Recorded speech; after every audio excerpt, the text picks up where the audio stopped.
What is the scariest story you know that is 100% true? Various torture murders are probably the most horrific things I've read about. Junko Furuta, who was a perfectly normal girl until she was kidnapped off the street by a gang for no reason, purely wrong place, wrong time, according to Japanese sources, and unimaginably raped and tortured to death over 44 days. Kiki Camarena, a D agent in Mexico, who was kidnapped by the Guadalajara cartel and tortured to death over about 3 days. His story is the central focus of the show Narcos, Mexico, but from what I've read, his death was even more brutal than what they make it out to be. A detail consistent in both is that they brought in a doctor to revive him numerous times when he got too close to death and keep him conscious so he couldn't pass out from the pain. Kellyanne Bates, who was groomed from a young age by a scumbag who eventually killed her slowly over the course of about a month in their apartment. Her injuries were so horrific the jury at the guy's trial had to get counseling. For example, her eyes were missing and there were stab wounds in the sockets. Sylvia Likens, whose parents left her in the care of a woman who both personally and with the help of her children and their friends degraded, tortured, and killed over several months.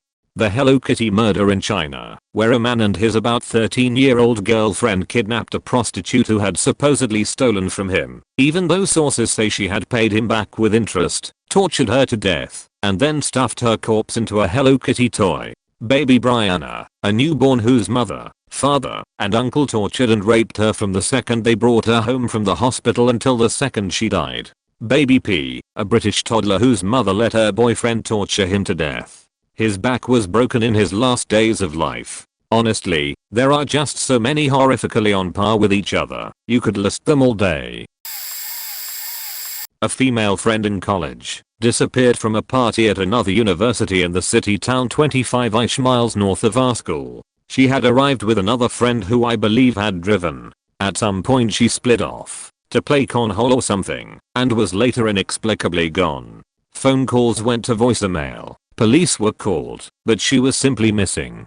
About 10 days later she was found by a homeless man who witnessed her crawling up to a bus stop in the city, begging for help. She had broken a leg and an arm, and was in very bad shape. At the quite large party, she had her drink secretly drugged, and was then led off by a group of men into their vehicle. She was taken to an apartment, where she was drugged, repeatedly raped, and locked in a small room in between with a bucket, to use as a bathroom. At one point, after being injected with heroin and raped, she somehow managed to convince one of her captors to allow her to use the actual bathroom to clean herself up. This bathroom had a small window to the outside, and with the shower running, she managed to squeeze out and fell from the 3rd story into a large hedge/bush. From there she crawled from the apartment complex to the road and bus stop, where the homeless man saw her and called police. Many cars stopped upon seeing her, making her captives unable to recapture her. 3 men were later arrested for the crime after surveillance cameras allowed police to locate the apartment which she jumped from. She returned to our university almost 2 years later, graduated, and became a nurse. She was obviously traumatized, never partied again, carried a gun everywhere she could, and somehow moved on with life. It was a terrifying tale none of us ever forgot. She was an 18-year-old freshman when the incident happened. Years ago when I was 8, my family lived in this big weird house kind of on the edge of a small town. The school district was in the middle of a big restructuring, so even though we were only a couple grades apart, my brother and I went to different schools and took different buses. This left me as the last person to leave in the morning and the first person to get home in the afternoon, which meant it was my job to make sure all the lights were off and the door was locked. One morning I noticed the basement door was open and the light was on, so before I left I turned off the light and closed the door. When I got home that afternoon the light was on and the door was open again. I just assumed that I'd forgotten to actually take care of it when I noticed it in the morning, so I went over to turn off the light and close the door. When I got to the top of the basement stairs I looked, and there was a big shadowy male figure towards the bottom of the staircase. I freaked out, slammed the door, and pushed a bunch of boxes against it, and then went and hid in my closet. For months I didn't tell my family, because I was positive what I had seen was a ghost, and didn't think anyone would believe me.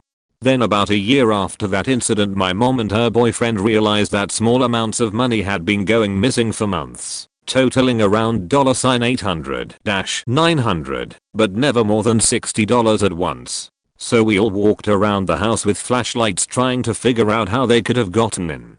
Turns out some creep was climbing in through a small hole in the outside of the house, shimmying through a crawl space, then coming up into the house through the basement. Realizing I had been alone in the house with him on at least one occasion was one of the worst, most terrifying moments I've ever had. Edit. Whoa, this blew up way more than I expected. I'm doing my best to respond to comments/questions. Sorry if I end up missing yours.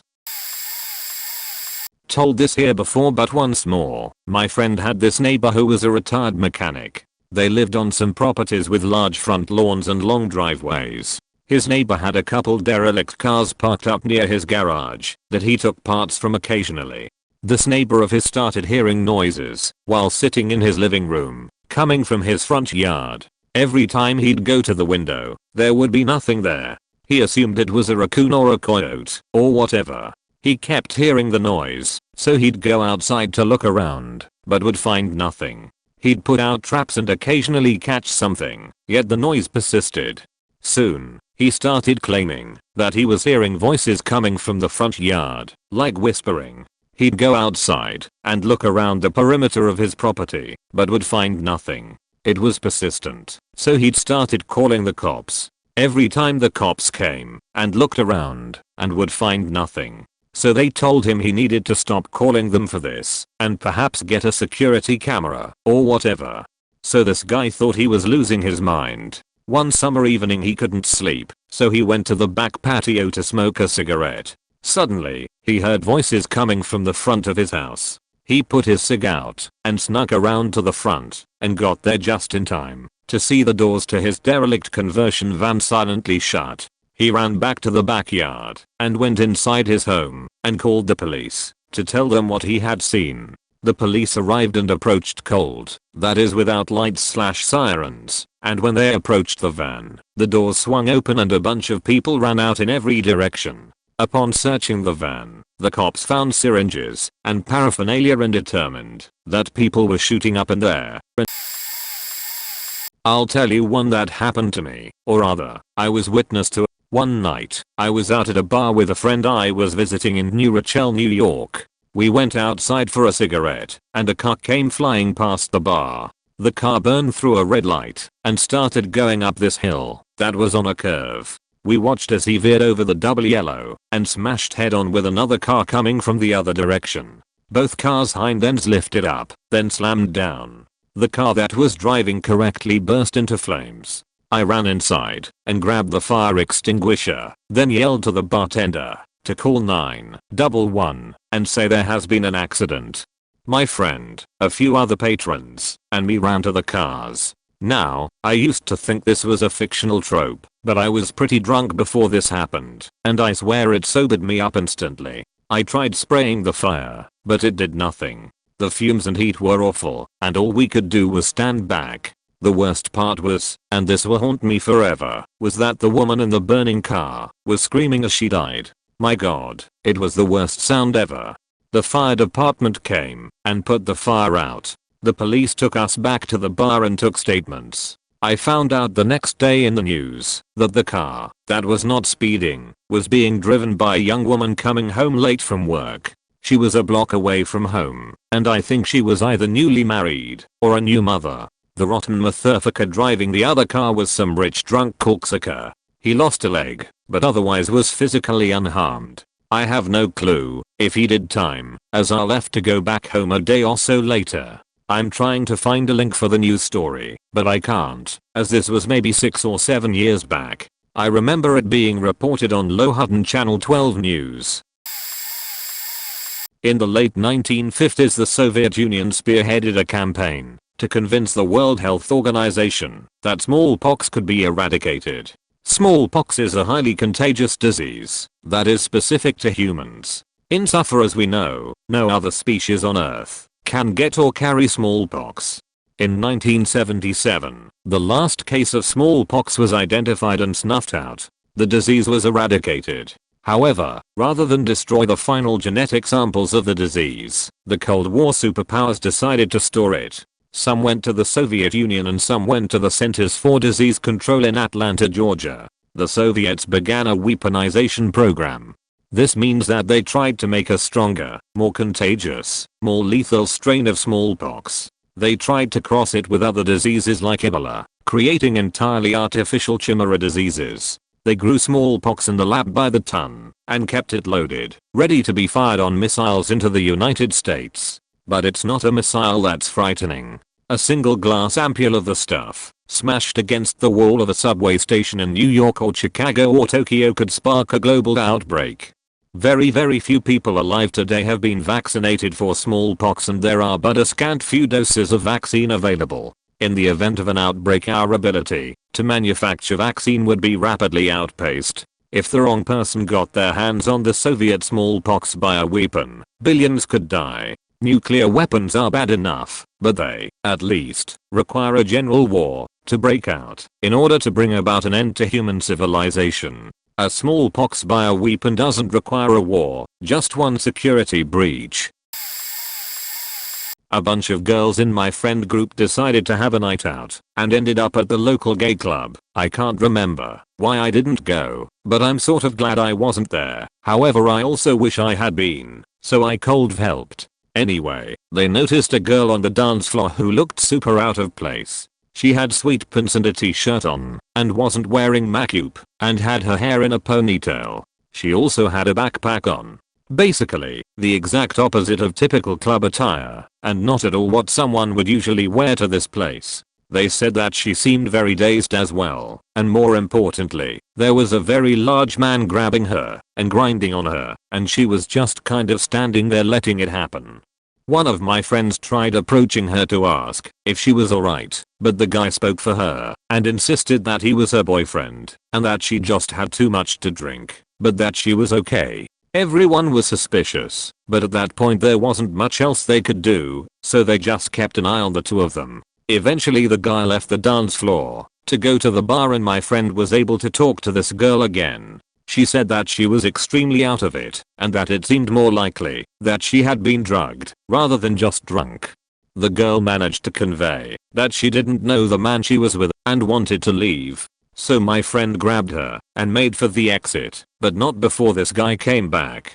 He immediately flipped out, got right in my friend's face, and started screaming at her. It escalated to the point that he eventually swung at my friend, who just barely dodged the punch. Thankfully, someone else had went and found a security guard, and they were able to prevent this guy from hurting anyone, meaning that my friends and the girl were all able to leave safely. She was still super messed up when they left, so nobody could get the full story out of her, but she did say that the guy had been following her around town all day.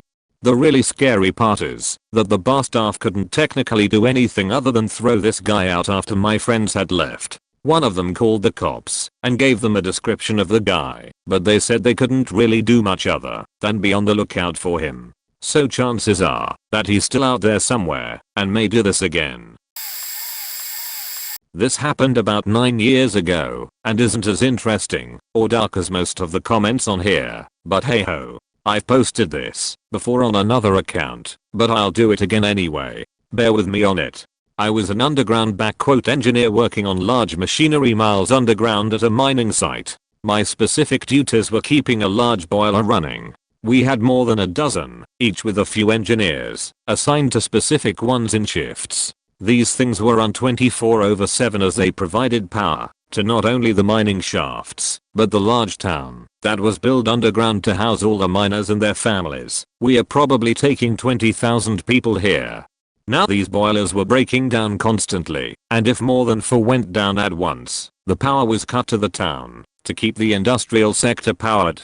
If the industrial sector ran out of power, the air pumps would go down, resulting in death. So yeah, I can still remember working on these giant 30-foot tall boiler stacks and the specific parts that would be fashioned routinely to make shift repairs to keep them up. Nobody had been to the surface in decades due to pestilence and other assorted danger. This was a full self-contained city. We had politicians, service workers, weavers, cooks, everything. Everybody worked. My wife worked at the school where our 3 children were currently enrolled. In 3 years, Robert would be 16, in which case he would leave school and begin working. The other 2 were quite a bit younger.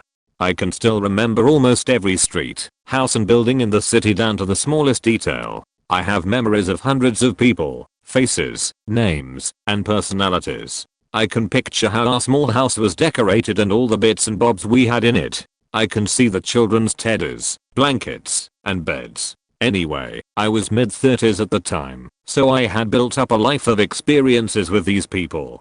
Suddenly, I wake up. Now I have that in quotations, because I was already awake. I'm disorientated. There's a whole bunch of bright white lights around me, when all we have is the orange sodium lamps underground. There are faces around me that I recognize, and are asking me all sorts of questions. It turns out I'd contracted a serious bacterial infection, was hospitalized with a fever. I'd been out cold for no more than 4 days. My brain had conjured up this whole world, people, buildings, experiences whilst I was out cold. It was utterly surreal. I tried to talk to my then girlfriend about it, and she kind of focused more on how serious my condition was, so I never spoke of it again with anybody.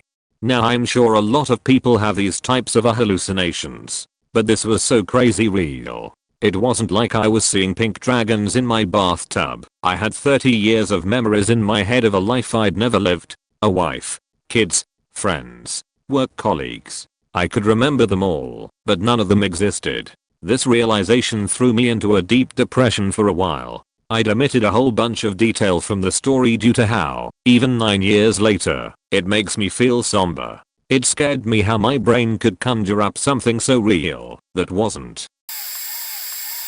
My wife arrived at her parents' house that she was currently living in due to health issues of her father's. She got into the house, no one else was there at the time, and instead of going further in, stopped in the first room that held the computers, which was right by the door. She went into the room and was messing around on the internet when one of the cats came into the room. Her cat, to be precise. Well, this cat was super laid back, loved everyone and never picked fights or got aggressive. He would literally lay down and let squirrels throw pecans at him from trees and do nothing but take it. Not tonight, however. Tonight he was growling and hissing intermittently while standing between my wife and the entrance to the rest of the house. A laid back sweet old cat was acting like he was going to rip out a throat. Well, my wife decided that this was really faking weird, so she picked up her cat and left the house. Lo and behold, she sees a cop car patrolling down her street and flagged them down. She explained the situation and they demanded that she stay in their cruiser while they both checked it out. Turns out they found the back door wide open. Super bad. Her parents and her never leave the door unlocked, much less open. She came to find out later from those cops that they were hunting down a serial rapist that had been spotted in the area, and that was why they were rolling down a safe, normally residential street. Super spooky. Life pro tip: always trust the cat. I have never said the following out loud or in text until recently. I opened up to my wife about it because of our new apartment. Anyway, I feel compelled to say here I'm a rational man who believes in the scientific method. I believe not just what I see, but what can be verified. I have no explanation for what follows, but I can attest that everything is true to the best of my understanding. My grandmother was sensitive. IDK, how else to describe it? You'd be having a bad day, and she'd call and say she had a feeling you needed to talk. Nothing super crazy or anything, but just always seemed to know what you were feeling, especially when distressed, no matter how far away from you she was, or what she was doing. She also would explicitly avoid ghost stories and the like, and while she was very spiritual, she refused to speak about her personal beliefs. I picked up whatever it was she had. My whole life I have just known things. I cannot describe it. When I tried to talk to my wife about this the other night, I said it was like a smell, but with your skin. Like my grandmother, I know what people are really feeling. Always. And I've always been able to sense things. IDK what they are. I ghost hunted for a year in my freshman year of college to try to find out, but I never got a satisfactory answer. I don't believe in ghosts, but I know there are things we don't understand.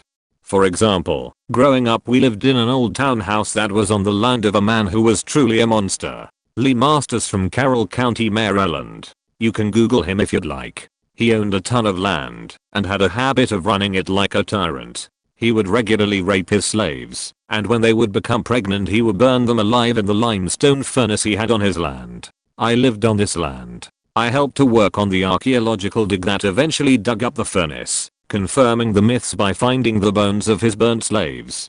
From the time I was a small child I hated our house. My parents were going through a very rough and violent divorce, and I'm sure that didn't help. But I hated being alone. I could feel something with me all the time, and I knew it wasn't nice. It was like a dark shadow that hung in the corner of every room I was in, especially the basement and my room.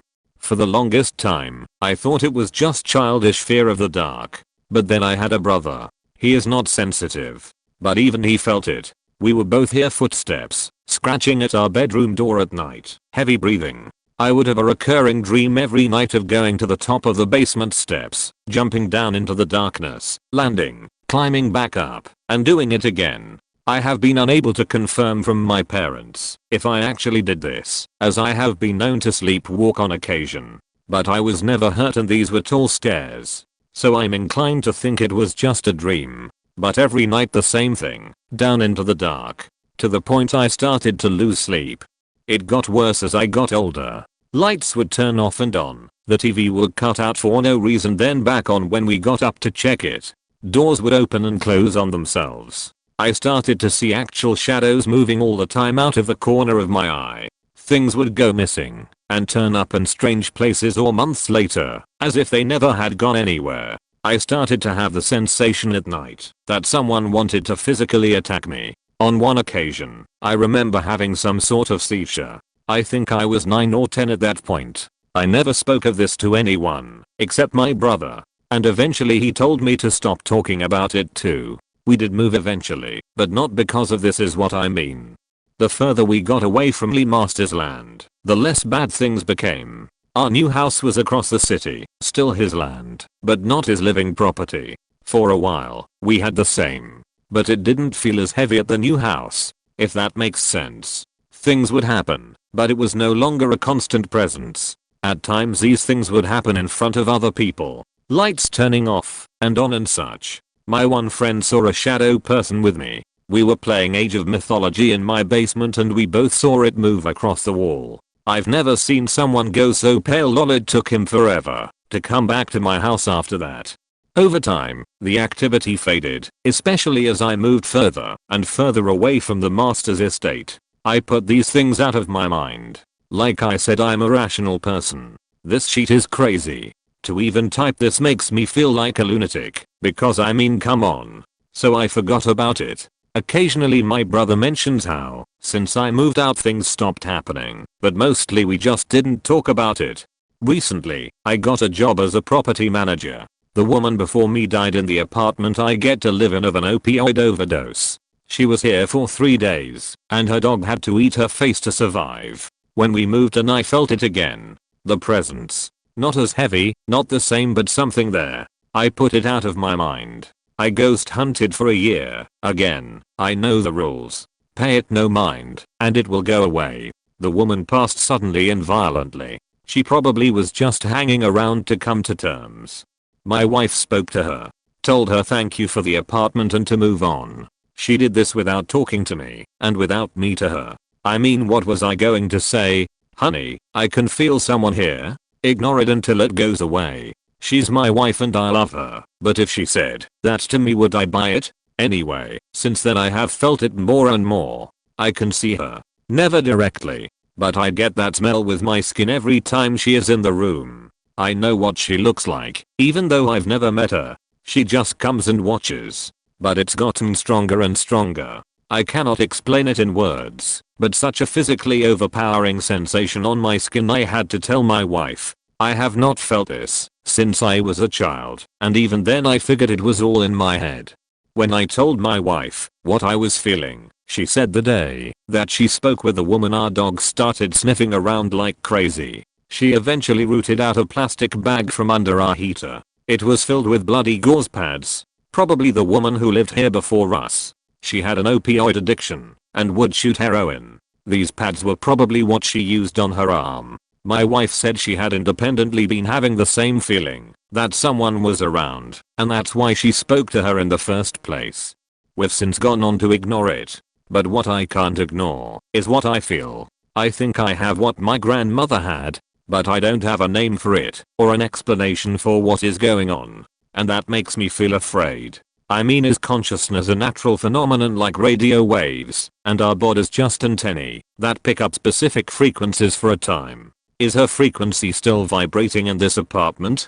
Do I have some kind of recessive gene that gives me a broader perception of the fourth dimension, and as such I can pick up on this woman for whatever reason?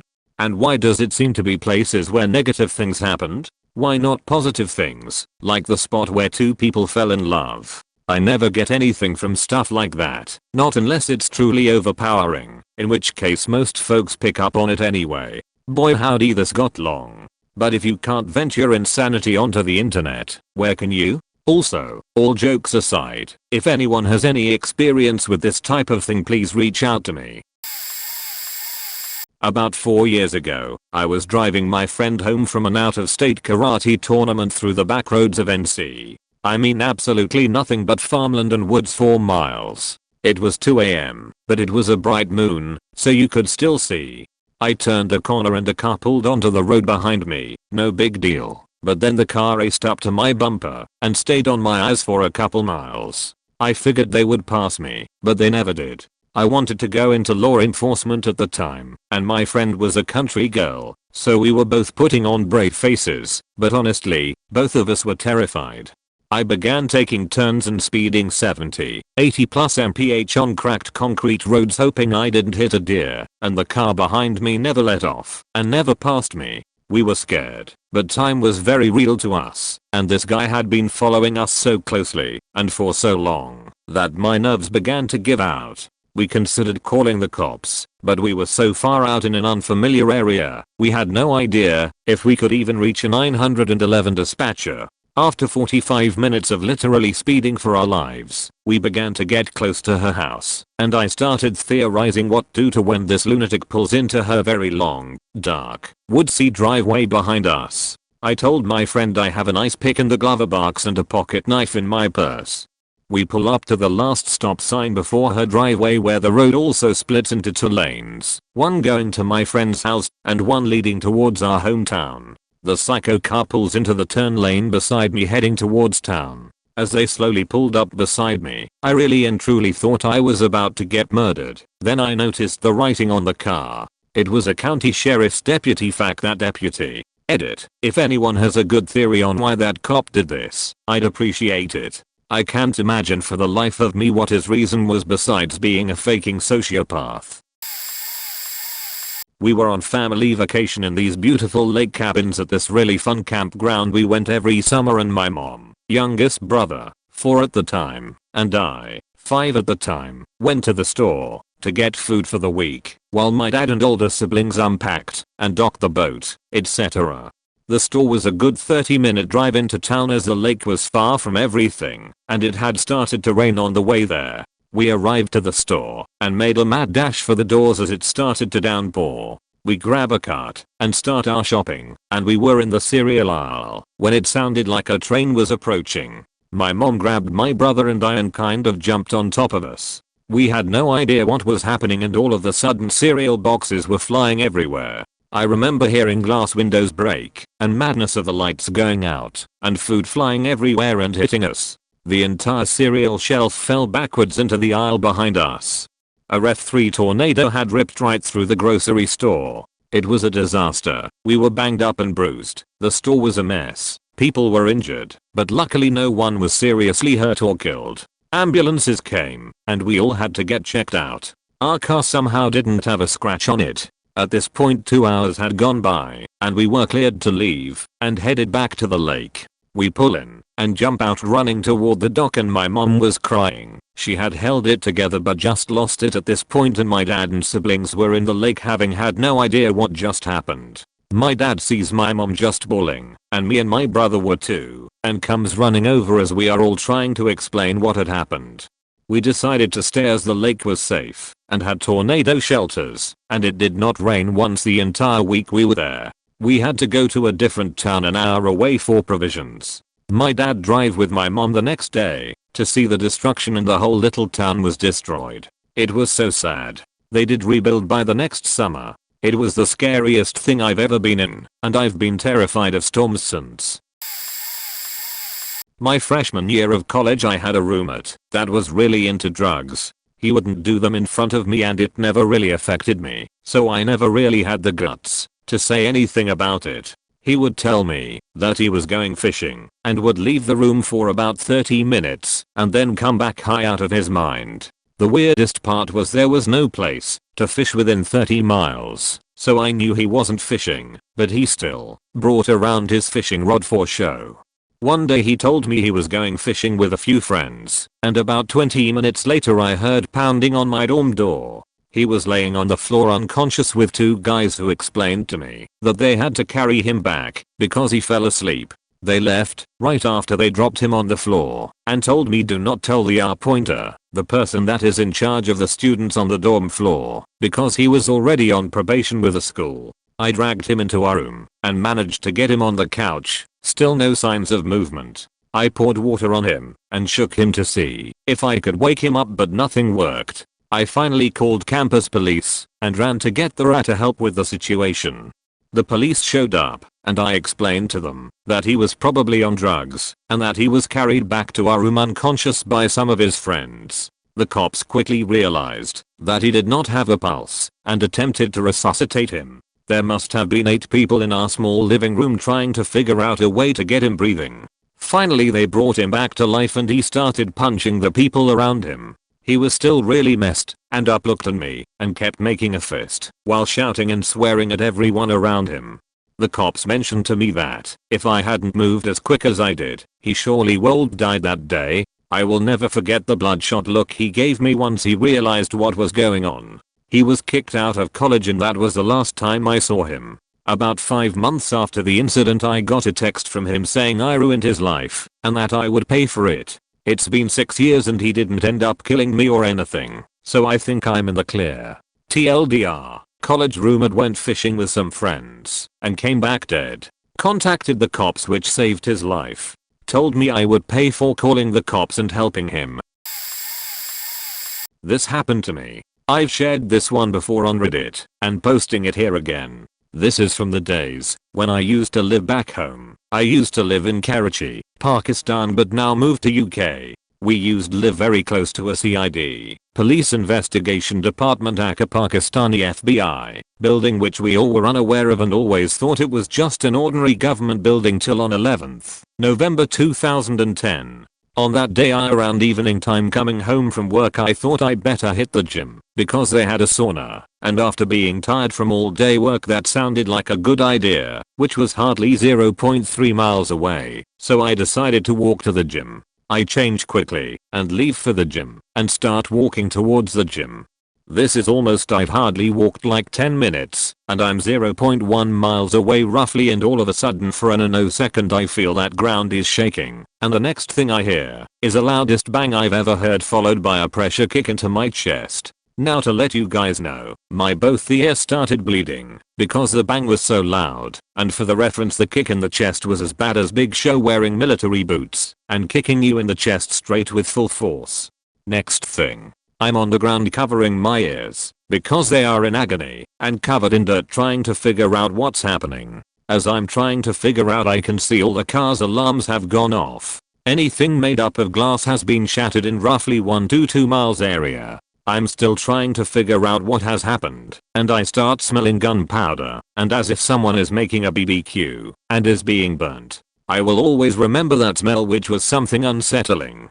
Next things, rock and dust particles starts landing on me and the surrounding areas, which had 1-1.5 inches long of pieces of human skin and flesh. I'm not believing that I have another human skin piece stuck to my arm. I brush up my clothes and arms, getting up and covering my ear, recovering from that pressure kick. As I move closer to a spot in a street where I'm hearing loads of people screaming and crying, I see a few 3-5 foot cracks between some walls of the building which have been destroyed by the shockwave of the bang. I see the gap between a wall and move into the area where I see these scenes straight from a Hollywood movie where people are crying, cars on fire and dead bodies on the ground. By this time I'm thinking it's a bomb blast and that's what has happened. As I move closer I see a 10 feet and 30 feet wide crater which has been filled with the water, and the building, which was a CID building, is no longer there.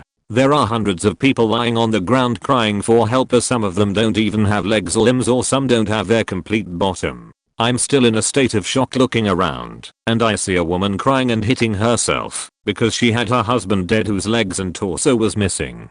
I seen that later. I see several people without legs, brains out and no limbs.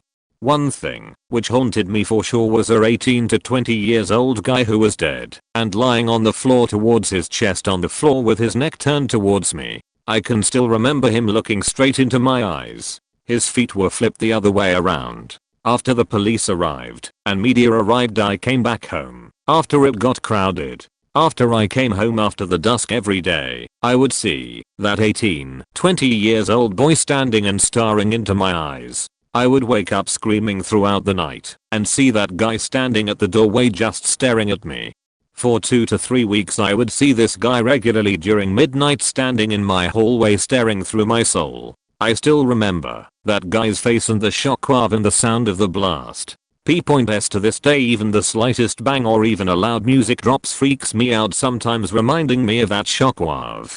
I'm married, so sometimes I tell my wife that the bang just reminded me of the shockwave I witnessed in this accident. I don't tell her, but inside my heart I pray secretly that God don't ever put anyone through that, even in their wildest dreams. I used to be a regular customer at a specific convenience store right by my house. I'd go in there every day, sometimes multiple times a day for drinks and snacks. One of the cashiers and I started talking about our lives, and we quickly became friends. She would always talk about how adorable my husband and I are together. After a couple weeks, she started talking about her own love life. She had recently started dating a guy, and they were moving rather quickly. Within a few months, he had already moved in with her and began a fatherly relationship with her 2 kids, ages 5 and 6. She would go on and on every day about how amazing he is, how he is such a good father figure to them, and how they planned on having their own child in the near future. She was so bubbly and in love, giggling and smiling ear to ear as she told me all about him. One night, I went in as I usually did to get my daily fountain drink, and she was stone cold. She wouldn't look me in the eyes, and she didn't speak. It was extremely out of character for her, but I figured she was just tired or having a bad day. The next 2 nights, she wasn't at work. Apparently, the night that I last saw her, her youngest daughter was giving her boyfriend some attitude while she was getting ready for work. The boyfriend responded by beating the 5-year-old until she was unconscious and laid her on the couch. The 2 of them then had a quiet dinner together while the daughter laid there lifeless, and she left for work without doing anything to help. That was around 10 p.m. By midnight, the boyfriend started blowing up her phone, saying that he couldn't wake the child and that she needed to come home and deal with it. I came in around that time and tried to say hi to her, but she was in a daze. She left work shortly after. When she returned home, her daughter was still unconscious. They tried to wake her up by putting her in the bath, but that didn't work. Around 3 in the morning, they finally called the police. The girl died in the hospital that night. The mother, who I had once considered a friend, defended the boyfriend the entire time. It turns out, the entire time that she knew this guy, he had been beating her daughter. The autopsy revealed many bruises and cuts of varying stages of healing, and even bite marks all over her body, including her butt. So this happened about 5 years ago. I was living with my grandmother at the time. Long story why, but the short of it is that I was working during 2 years off before university, and my parents live a 45-minute drive out of the city, and insuring a car and rent is expensive as hell for a 19-year-old guy. So we lived within a few blocks of an absurdly large mall with a very large area surrounding it that has been very slowly getting progressively sketchier. Nothing like rape or murder, but enough. Example, one guy asked me for a smoke, and when I said I didn't smoke, and thus didn't have one, he started shouting profanities at me and calling me a liar before attempting to follow me home. But nothing compared to what happened one night.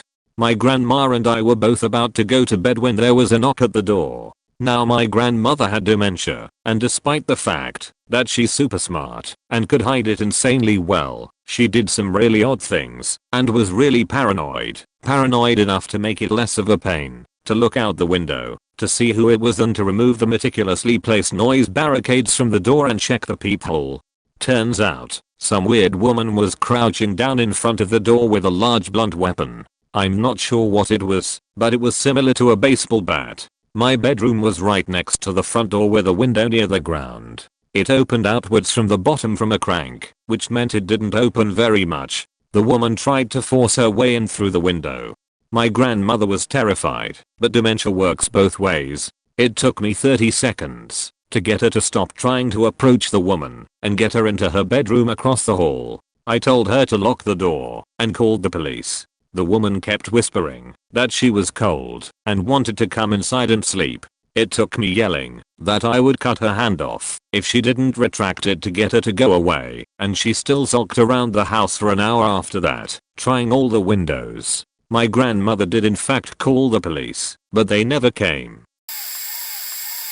Back in 2005, I was living with my parents in Florida during Hurricane Wilma. We didn't have electricity for about a week and a half and hadn't owned a generator at that time, but the neighbor behind us did.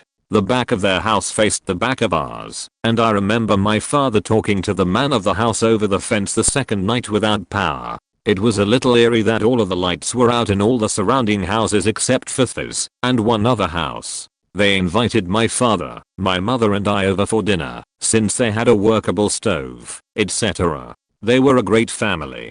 Husband, wife, 2 small daughters around 5 and 7 years old. We eat, we chit chat. There was a curfew set for the area, so shortly after dark, we walk back to our house.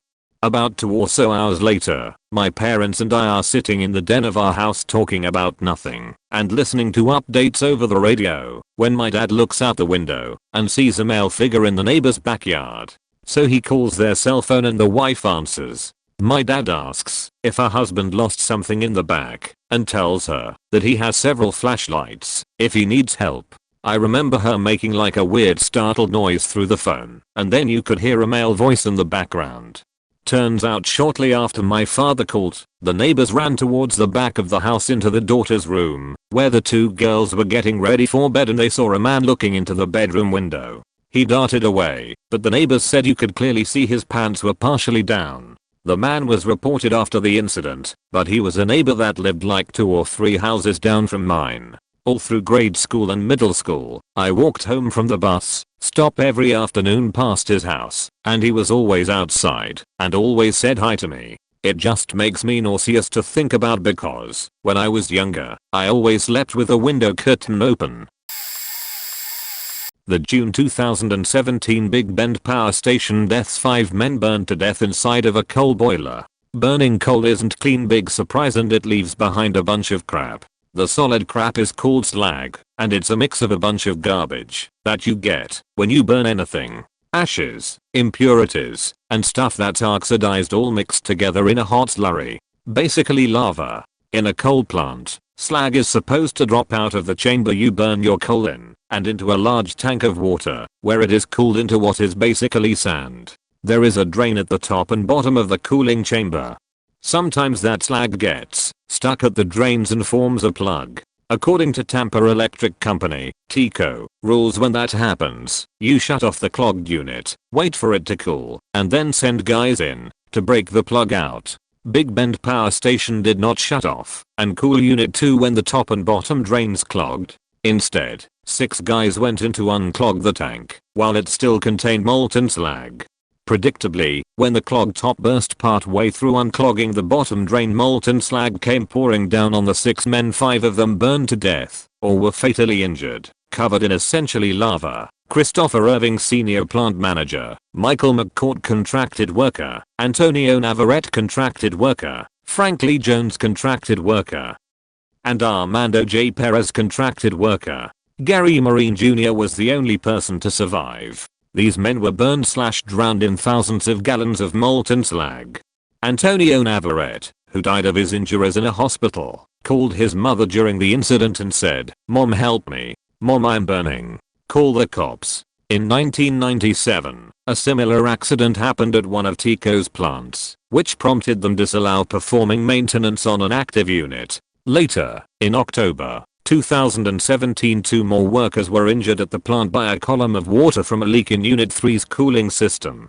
TECO was fined $126,749 for the 2017 incident, essentially pricing the life of their workers at $30,000. Imagine burning to death, or to the point where you're so injured that you're good as dead, in a 30-foot tall tank. That's pretty scary. After reading this thread, my story seems so benign, but that's probably only because it has a decent ending. When I was a child, my next door neighbor was my best friend. She was born 3 weeks before me, and she was the first friend I've technically ever met in this world, literally on the day of my birth. My younger sister, her and I played together on the daily, often consisting of volleyball over our shared fence. My father eventually removed the fence entirely. It was getting old and had too many splinters.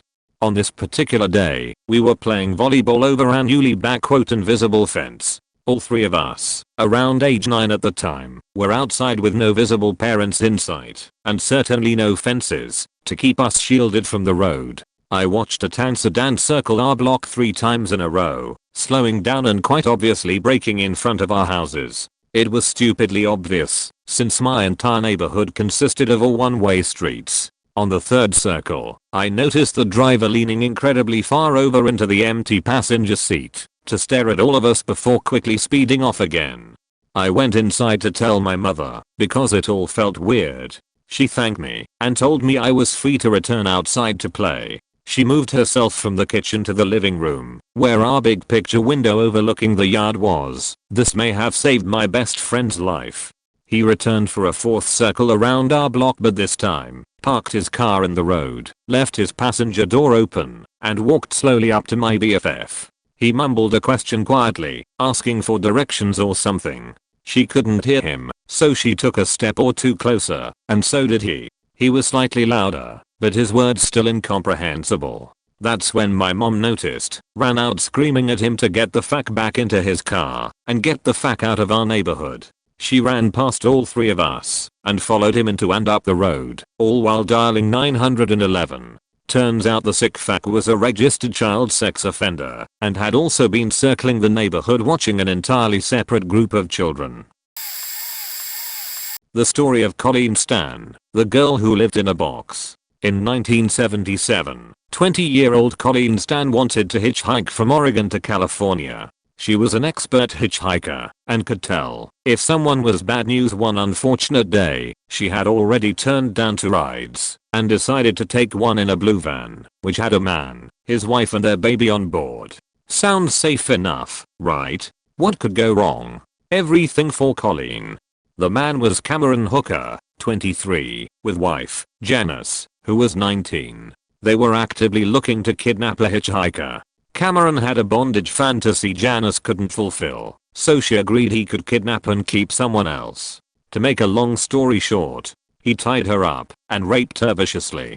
They then kept her in a box under their bed 23 hours a day for 7 years. Her biggest fear wasn't even her daily rape or living in a box. Cameron convinced Colleen that he was part of a satanic organization called the Company. She was made to believe the company watches surveillance of her 24 hours a day and had her family's home bugged as well. She feared if she escaped, the company would kill her family. He made her sign a contract to become his slave. This is a perfect example of Stockholm Syndrome, as she gained more trust with them as time went on and was allowed to go for jogs and would always come back. They even visited her family, where she introduced Cameron as her boyfriend and left with him. Cameron eventually wanted Colleen as his second wife. This did not go down well with Janice, who ended up revealing to Colleen that the company isn't real. She, Janice, ended up reporting Cameron to the police. Colleen was finally free after living in a box for 7 years. Cameron was denied parole in 2015 and it'll be another 15 before he's eligible again. I hope he rots in prison for life. This happened to my mom a few years after she came to Los Angeles from Mexico in the 70s. She started telling me this story at the age of 10 as a cautionary tale to show me that we can't ever fully trust other people, even close friends or family. A woman from work at the Omni Hotel where they worked as cleaners had become her close friend and used to show her around the city. Her friend was real accommodating, and since my mom was lonely and didn't have any family in this country, she took all the help that she could get. This was despite some misgivings she had about her new friend. The friend was a serious klepto and would steal things from work, from convenience stores, from clothing stores, etc. Mom even suspected that she stole some jewelry and perfume from her own apartment. The friend also had this boyfriend who was a huge sexist, misogynistic asshole who would make my mom feel uncomfortable. He would stare and leer at my mom. This guy was serious trouble and had committed a few robberies without getting caught. He also carried a gun everywhere with him. Anyway, the friend continued to ingratiate herself with my mom. She was fun, helpful, and those were things that my mom craved as a new immigrant in the city. One night the friend and her boyfriend invited her to come along to a restaurant. They ate and nothing seemed amiss. Later that night, they drove around for a while and decided to get some donuts. They parked and the girlfriend left to go buy the donuts. The friend was taking long and my mom began to get nervous. What happened next was that the guy tried to sexually assault my mom. The friend came back and found them, but didn't seem surprised. She just laughed and told my mom to calm down. My mom managed to get away from them and ran in the dark through downtown Los Angeles. She moved from the apartment she was living in a few weeks later because she was afraid those two would show up. My mom's friend never showed up to work after that. So, it seems like the friend had befriended my mom in order to exploit her and hand her over to her boyfriend. On mobile sorry for format, my brother used to work for a scrapyard where his boss had been a tow truck driver before he had taken a call that made him quit his job. For story's sake we will call him Dave. Dave had been working as an overpass tow driver for about 10 years, and he would often be the first call to clean up wrecks. Sometimes this would mean that he would arrive at the scene before any emergency services had been called in. Dave was a man with an iron stomach and had seen various dead or heavily injured people at scenes before, so this stuff never really bothered the guy up until one wreck he experienced in the summer of '05. It had been particularly wet that week, and around 3 AM on a Sunday he was on his way to a call when a Corvette came flying up behind him and attempted to pass Dave's truck right before a sharp blind corner. Dave watched as the car hydroplaned in a last minute attempt to make the turn, fly off the road and wrap around a street light, which sent the driver, a dude around 21, flying through his windshield and land about 20 feet from his car. Dave pulls over and goes racing over to the guy to see if he's alive. The kid is conscious and braced on his hands and knees. Dave can see him scraping with his hands at the ground underneath him. As he's approaching him from behind, Dave is yelling at him to stop moving because he could be injured and not realize it. But as Dave gets closer he slowly realizes that the guy had disemboweled himself when he went through the windshield, and he was attempting, in his state of shock, to scoop his stomach and intestines back into his body. The kid bled out before EMS could get there, but it wouldn't have made a difference. Dave quit his job that night and still has nightmares about that crash. Moral of the story: don't drive like a lunatic. You're not a stunt driver just because your car can go fast.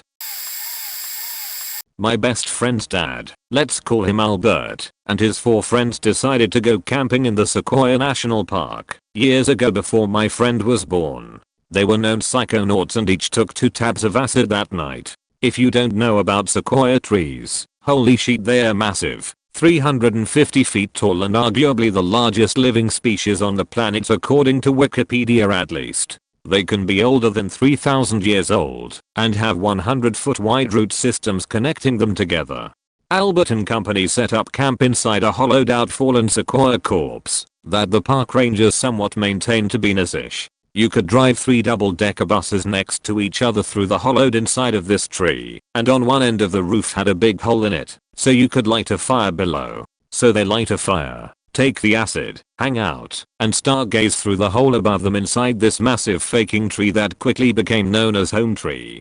Albert and a fellow psychonaut, let's call her Yoko, get into a massive looping argument, rehashing and fighting over and over about what they think everyone should do with their trip time in this forest to have the best experience. Yoko thinks they should venture out and explore the area around Home Tree, even though it's pitch black outside and they only had one flashlight. Albert argues that there's enough nature and stars in this gargantuan firelit tree they were already in, and that venturing out just wasn't safe in the dark. After more acid arguing, Albert sits down on a log and sarcastically exclaims, "That has just going to be boring safety square," and remain inside Home Tree.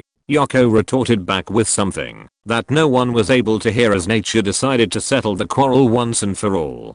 Unknowing to Albert and co., a 4,200-year-old sequoia took its last breath of CO2 and toppled forward, falling down a hill whose base laid literally 200 feet away from Home Tree. With a deafening noise that is completely indescribable, the sequoia fell some 800 feet down this nearby hill, dragging 83 other smaller trees down with it. Everyone panicked immediately, and after peering into the blackness outside Home Tree and seeing absolutely no sign of anything afoot, the group decided staying in Home Tree was the best idea. There was only auditory evidence available that this event even occurred. No one had any idea what the fuck that noise could have been, and the rest of the night was spent theorizing what could have made that sound. One member thought that an 18-wheeler must have launched off the highway and crashed through the forest. Another thought that Optimus Prime was engaged in glorious combat against the Decepticons in the battle for Home Tree. Yoko thought that a foreign country was invading, and noise was a bombing run, or maybe one of their planes got shot down and crash landed beside them. After much more deliberation, the party eventually tires out and goes to sleep.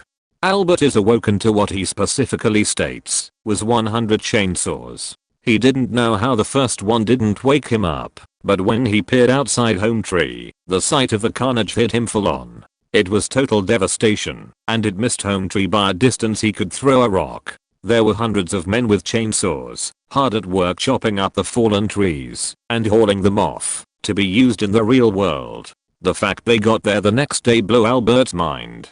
After calling the group over and marveling at the sight outside, Albert made a snarky comment to Yoko about staying inside Home Tree. TLDR, 2 tabs of acid and a 4,200 years old sequoia tree causing a tree slide in the Sequoia National Park don't mix very well. I dated a human trafficker for 6-ish months before I ever knew anything was going on. When I was 18 I met a 31-year-old on Facebook. He was ex-military having done 2 tours overseas, worked for a well-known area farmer, and he was also the son of a Methodist preacher. Based upon this info, I thought I had found the one. Looking back now there were a lot of red flags that should have made me faking run, but he came to meet me a week or 2 after our initial Facebook conversation and a handful of beers and I ended up sleeping with him. He took me home, met my mom, and hung out for a couple more hours. I had asked him, after we had done the deed, if I was the youngest girl he had slept with in his fancy pickup bed, sleeping bag, blanket setup. He told me no. That didn't strike me as off until everything came crashing down. Fast forward a couple months, and he meets my absolute best friend who was still a minor. He gets rather close to her, and they start sleeping together. I was faking crushed, but thought since he wanted her, and she wanted me, yes in the sexual and romantic manner, and I wanted him, we could call ourselves one big happy couple and we could all have what we wanted. He stopped coming to see me as much, and was always with her, and I was getting really jealous. She wasn't herself anymore, and it wasn't long until he just went mire on me and me just, assuming he was just with my best friend I cut all ties with her. In February of 2015. I texted him after 9 days of zero communication and all I said was you have made no effort to contact me in 9 days. I think we are done here. He texted back, oh. The following month he was arrested by the local sheriff's department on some sort of drug charge. It came out a couple weeks later that they were collecting evidence for a human trafficking charge. And that explained why the same black car was everywhere I was. They were KBI detectives watching my every move. One of the officers was actually the best man in my mom and stepdad's wedding.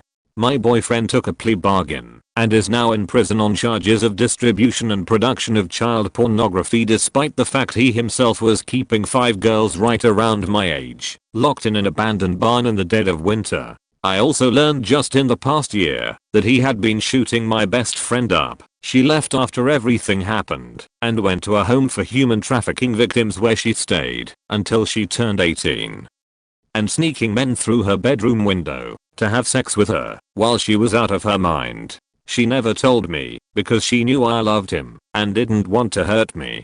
If I ever see this man again, I will literally skin him alive. He faked up so many lives. Hindsight is 20/20, and I'm just now able to talk about this without seething anger and tears. I cannot believe the love I had for this man blinded me to so many signs. I honestly thank God that I wasn't able to get pregnant in the time that we were trying. I'm also beyond thankful that my best friend made it through the unimaginable hell. Be careful of the friend requests you accept, even if it's just someone from a town or two away. Edited for typus. Pennsylvania rest stop. Friday, the 10th of July 1988. I had begged and begged my parents that morning to let me stay at home with both of my older siblings for the long Columbus Day weekend. No dice. They would get to enjoy a long weekend of autumn fun with undoubtedly the same people my parents told them they couldn't have over while they were away. I got picked up a little early from school that Friday and we were on our way to see my dad's old college buddy and his family for a few nights. Our 3.5-hour ride felt like a lifetime when you wish you were back home with little to no supervision. Saturday, the 10th of August 1988. Nothing scary at all. A pretty boring day filled with sitting around with a bunch of Ike girls do cooties. Sunday, the 10th of September 1988. Nothing scary at all, except the fact that we are still in West Virginia. Monday, the 10th of October 1988. We didn't have to make any stops on the way down, but too much coffee that morning meant my father had to go at the first rest stop after crossing back over into PA. Usually it was my mother that made us stop multiple times. What was stranger is that both my parents would insist I always at least try. Not this time. I didn't have to go, and no gentle to strong nudging. About 2 to 3 minutes after my dad leaves for the men's room, my mother and I get a sudden jolt as we hear someone loudly tapping on the 87 Astro van's front driver's side window. It was a guy, clearly bald with a scully cap on top of his head and a black leather jacket. He had his other hand inside of his jacket. After tapping, he pointed to me in the backseat and said, "Would he like some candy?" Yeah, straight out of those after school specials in the Sus for Stranger Danger. He really did just ask that. No, we are fine. No candy thank you, my mother said with her uneasiness in her voice. Are you sure? I've got plenty. No, we don't. And the guy started running back to his car. Here comes my dad full sprint towards him. 3 to 5 minutes earlier in the bathroom, my dad is at the urinal and a guy walks in. Full beard, cigarette in mouth, big sunglasses, almost prescription like the elderly wear, long dirty blonde hair that went all the way down his back near his belt. He had a German shepherd with him. Every few seconds or so the guy's inching closer and closer to my dad as he takes the longest whiz known to man. He even told me he said under his breath should have never had the second cup. What he said out loud was, "You come any closer with that dog and we are going to have a big problem, buddy." Creepy dog dude. I wouldn't worry about the dog. He won't harm you. He ran out and saw the scully capped dude at our window. The guy ran off. The other guy came out of the bathroom running with his dog. Both creepy dudes got into the same car together. It was a yellowish Lincoln Continental, a boat of a car. They sped off. We were all freaked out. To this day, I never stop at a rest stop with my own family as I feel they are too secluded. We always stop at a popular gas station like Sheetz or Waller, one place for gas and or food with lots of people around. We all wait for me to fill up the gas, and we all go into the bathroom and wait for each other right outside of it. Sad to think that the stranger danger and abductions were always considered a thing of the 70s and 80s. Seems to be a spike in this again. Or the news is just covering it more with all the other politicized issues at the forefront. True story. Back one summer in the 80s, when I was about 10, I went with my grandmother to visit my uncle, her son, in upstate New York. He and a few roommates lived in a house that was connected to an old cemetery dating back to the early 1800s.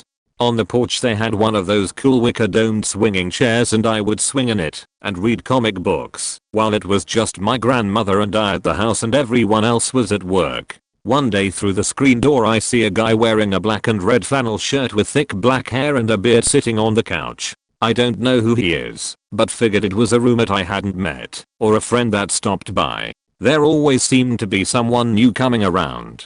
I finish my comic book and go inside, and he was gone. I don't think anything of it. Never mention it to anyone or think about it again. Fast forward 40 plus years and my uncle comes down to visit my grandmother, mom, me and my family. We go out to eat, and while just reminiscing he starts talking about that house and some of the ghost stories. How one roommate moved right out after seeing a boy and girl from the kitchen window while she was washing dishes and they were motioning to her to come out and play. She continued to wash dishes, and then though it was odd that there were 2 kids out there, since there aren't any other houses around, so she goes out to look for them, and right where they were standing are 2 graves markers of a boy and girl who had died from smallpox or something back in the 1800s. Then he starts talking about this ghost he would see out of the corner of his eye that would vanish when he would try to look at him directly. He would usually see him sitting on the corner of the couch while watching TV. He had on a red and black flannel shirt with thick black hair and a beard. I made a loud gasp sound, dropped my fork, my jaw went slack and my skin went super pale. Everyone got worried and thought maybe I had food poisoning or sometime. It was a very surreal moment. It took me a minute to snap out of it fully and explain why I reacted like that. From my appearance they believed me. I never once told anyone about that either. Both my uncle and I said we didn't feel anything negative from this ghost. He was just a guy hanging out not being a bother. I work for a company that makes big conveyor systems that take coal out of coal mines. These belts are generally between 1400mm to 1800mm wide and can be several kilometers in length. The belt speed is around 3 to 10 meters per second. Average walking pace is about 1.5 m/s, so they are not too fast. Most conveyor systems have something called a man-on-belt switch. It's basically a wire that is strung across the belt. If someone finds themselves on the belt, they can raise their hand as they pass this wire, and the emergency stop will be triggered. But many systems do not have this feature. In the old days it was apparently common for employees to sit on the belt to get into and out of the mine. These days it is difficult to accidentally end up on the belt due to the amount of guarding surrounding any moving parts. Anyway, I heard some of the older employees talking about a particularly gruesome incident that happened in the past. This was a freak accident that could quite easily happen again today. A guy was standing on the belt whilst it was stopped for maintenance, performing some sort of maintenance task, and the roof collapsed on him. The roof of the mines I have seen is covered with wire mesh to stop small rocks falling, and a panel of this mesh along with the rocks above it fell onto this guy and pinned him to the belt. Apparently if the mesh wasn't there he could potentially have freed himself, but the wire mesh had pinned him down. So he was stuck to the belt, still alive, alone, in the dark, waiting. He would have heard the siren that warned that the conveyor was about to start. He would have felt the conveyor start. He would have felt it picking up speed, knowing what was about to happen. At the end of this conveyor was a crusher. Similar to those industrial shredders, a crusher consists of 2 large fast-spinning cylinders with spikes. The spikes stick out from the cylinders, then are bent 90 degrees, where they have hard-wearing tips bolted on. Coal is pretty weak, and comes out the other end smashed into much smaller pieces, as did the unfortunate guy, who would have had a long time to anticipate his inevitable fate. All of this is speculation, because nobody saw or heard him. All they found of him was his wedding ring, which he intentionally removed and threw out the side of the conveyor as it was moving. Part of the coal extraction process is washing, so in theory there would have been little blood. By the time they found out he would have been under hundreds of tons of coal, which would have been moved by large scooping machinery and railway cars to the power station. They never found the body, and probably didn't bother looking, because there may have not been much left to find. The scare level of this story doesn't compare to some but these stories in the post have made me truly appreciate my so far safe uneventful life. It was 1997, 1998. I was in middle school. Starting school that year, there was a girl in my class I had been aware of, but never really knew. She was quiet and kept to herself. She was one that found a way to not make her presence really known.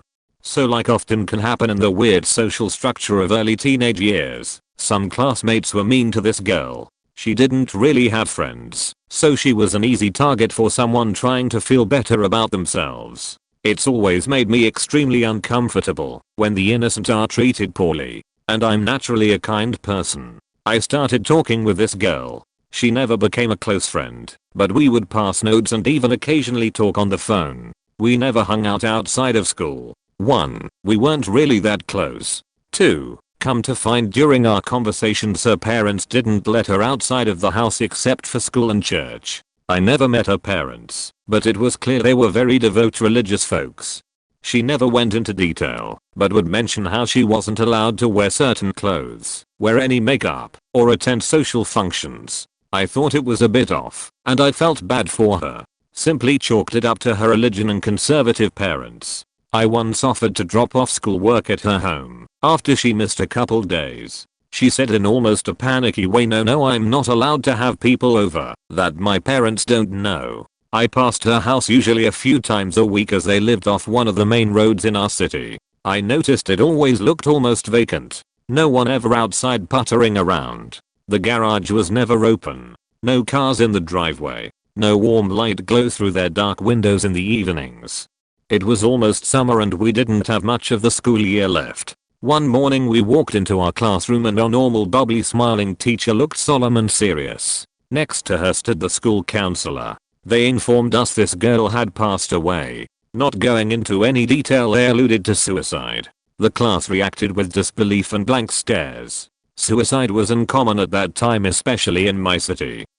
Details started circling around the community. She had hung herself, and the note focused on her parents' treatment of her and lack of friends. The counselors talked to us individually for support, and I did share the odd comments she had said during our phone conversations. Scary and sad for me in the sense of what really happened behind the closed doors of that dark, lifeless house. Once I had my own car in high school, I started taking a quick detour to avoid that house. When I would see the house, I could only imagine her hanging. And what if I would have shared those odd comments to my counselor earlier? Making a throwaway as I don't want to be identified. This is probably the scariest story to me because it was a situation I was close to. I live in a rural area. There were 3 young guys, 19 over 20, that lived in the area.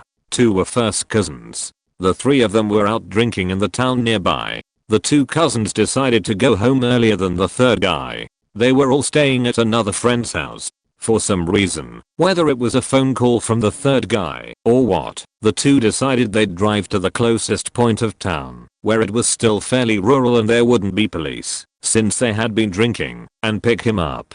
The guy in the passenger seat uploaded a Snapchat story of them on their way down. They had music blaring in the car, no seat belts, and the driver was drinking a bottle of beer and smoking a cigarette while driving. The drive down to pick up the 3rd guy was about 10 minutes from the house they were at.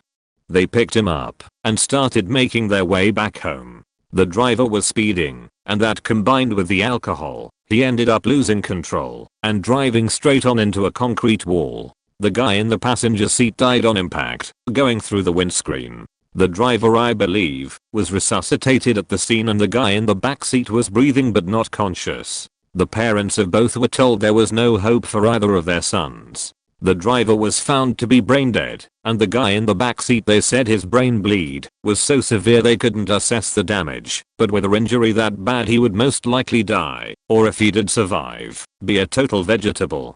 I went to the hospital when both guys were still on life support. Since the one that died and the one that was brain dead were cousins, all 3 families of the 3 guys were there in the ICU. It was a devastating sight. One family who had lost their child and was waiting for their nephew/cousin to be taken off life support. Another who had lost their nephew and was waiting to take their child off life support. And another who were waiting to see if their son was brain dead and also going to die or was going to be totally disabled. His head was swollen. There was blood coming out his ears and nose. Everyone was told to say goodbye. The driver was taken off life support and passed away. 2 first cousins gone. The guy in the back seat miraculously has made a full recovery. He badly broke his leg, as they believed he was sitting in the back between the 2 seats, but his leg got caught in the seat when he was thrown forward, saving him from going through the windscreen. The families of the 2 cousins were sympathetic for the guy in the backseat until he started to make a recovery. Their grief for their lost son/nephews turned them bitter and cold, and even though it was their son/nephew that was speeding and drinking, they blame him for bringing them back into town to give him a ride home. They have made sure that he knows they think he killed his friends. So although he recovered, he now has to deal with that. If they had been wearing seat belts, they'd probably all have walked out with minor injuries. These kinds of stories happen all the time. You hear them on the news and think, wow, that's sad, and continue on with your day, but it doesn't really affect you until you experience it firsthand, and you also realize how much all the gossip and media coverage surrounding the incident really affects the families. I've had nightmares about this story since I heard it many years ago in a history class. This is a bit long, so I copied and pasted from the internet.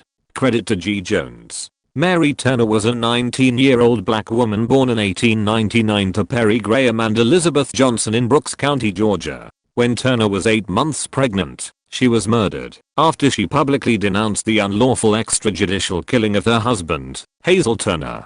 On the evening of May 16, 1918, a white planter who was known to abuse and beat his workers, Hampton Smith, was shot and killed on the plantation by a black worker, 18-year-old Sidney Johnson.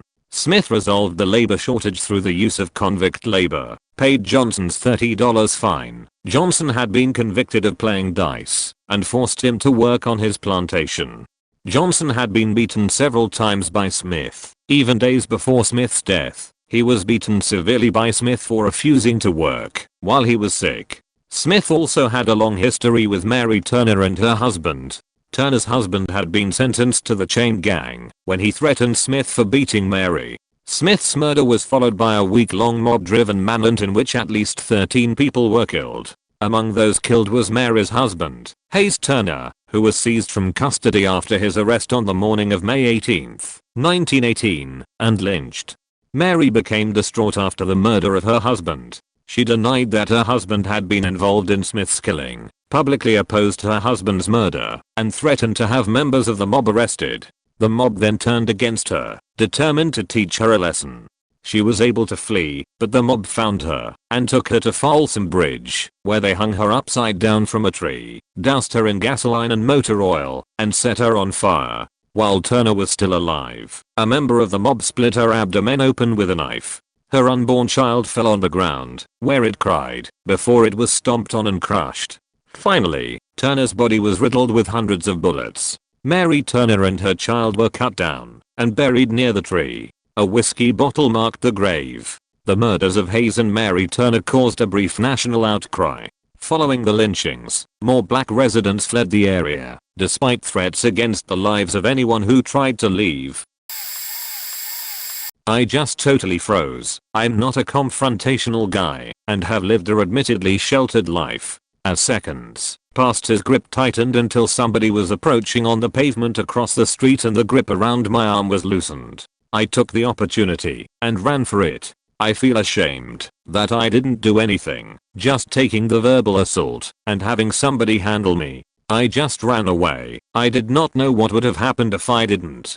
I told him I'm not going to go with him unless he tells me what he needs help with and where it is he wants to take me. He gets a bit frustrated and just repeats himself, to which I try to back away slowly. He sees me doing this and grabs my arm with quite some force and pulls me closer to him, getting wide-eyed, and starts berating me with the likes of "Fuck you, how many languages do you speak? You won't believe the things I have seen, the brothers I have lost. Do you think I'm going to hurt you?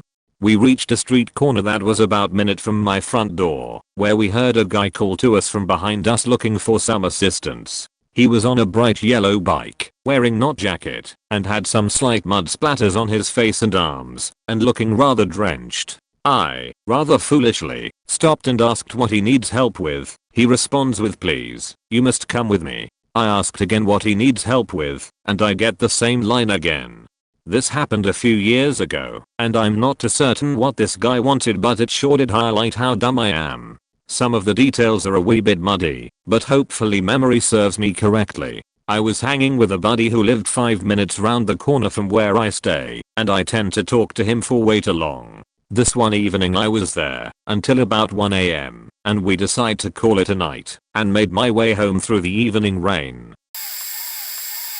I was 14 and bored at home during the summer before my freshman year of high school. I started poking through the filing cabinet my mom had at the house to find dirt on my parents' divorce, cause I knew some of the details were shitty, and I just wanted to fuel the hate, I guess. Daddy issues are fun, so I'm paging through the manila folders and see one labeled 1980, no idea what it is. I pull it and start reading. It ends up being all the info, court transcripts, police reports, etc, on when my mom was held for a few hours and repeatedly raped when she was 23 years old in 1980. What happened was, she and her roommate lived on Balboa Island in Newport Beach, California. They lived there for like 5 years. The area is a cool little surfer spot, has a boardwalk and arcades and ferry. It is still a hop-in area, so she and her roommate shared an apartment. The roommate had gone on a date one night and my mom stayed home. At some point in the evening the roommate called and said, hey, I forgot my keys, can you leave the slider unlocked? So my mom does, trusting that one night of a slider being unlocked for a few hours is fine. So my mom goes to bed later and is woken up to some dude, her straddling her, pinning her shoulders down and covering her nose and mouth. He pulls a little frilly fabric off her decorative pillows and ties her down, shoves him in her mouth, then rapes her twice. He then started going through the house and gathering anything valuable he comes back, lays down next to her, sexually assaults her in other ways, then rapes her again, then steals her car and leaves, leaving her tied up. The whole ordeal was over 3 hours. She laid there quietly terrified, wondering if he was still in the house, but she gets herself untied, tries the phones, but he had ripped them out of the wall. So she goes to her neighbors where they call the cops and they take her to the hospital and put out a report for her stolen car. She is released from the hospital a few hours later. By this time it's like morning and the roommate comes home. That asshole had slept over at her date's house and never called my mom. She wasn't coming home, and once she finds out what happened she feels terrible, which good, she should. But anyway, after a few days they end up finding the guy in East San Diego area near the border with my mom's car. Ripped the fuck up. Arrest the guy. She has to do the whole pick him out of a lineup thing, testify, etc. The guy was an illegal immigrant from Shah. He had committed a bunch of other crimes and was wanted for them. He ended up getting 22 years. I had never heard the story before, and frankly, as scary as it was to be 14 and reading about this happening to my invincible superhero single mom, I feel like it did a good thing for my psyche. At the time we lived in a good safe neighborhood, maybe 10 miles away from where this happened, and for whatever reason my mom never went to counseling or became vigilant about home security that day. I became the one who took that on. I talked to her about the incident. I learned a lot of lessons secondhand from this happening to her. I take my personal and home safety seriously and take yearly self-defense classes, carry pepper spray, knife, handgun depending on the situation, never wear both earbuds, double check the locks, and am not afraid to be weird or rude if my instincts are talking to me.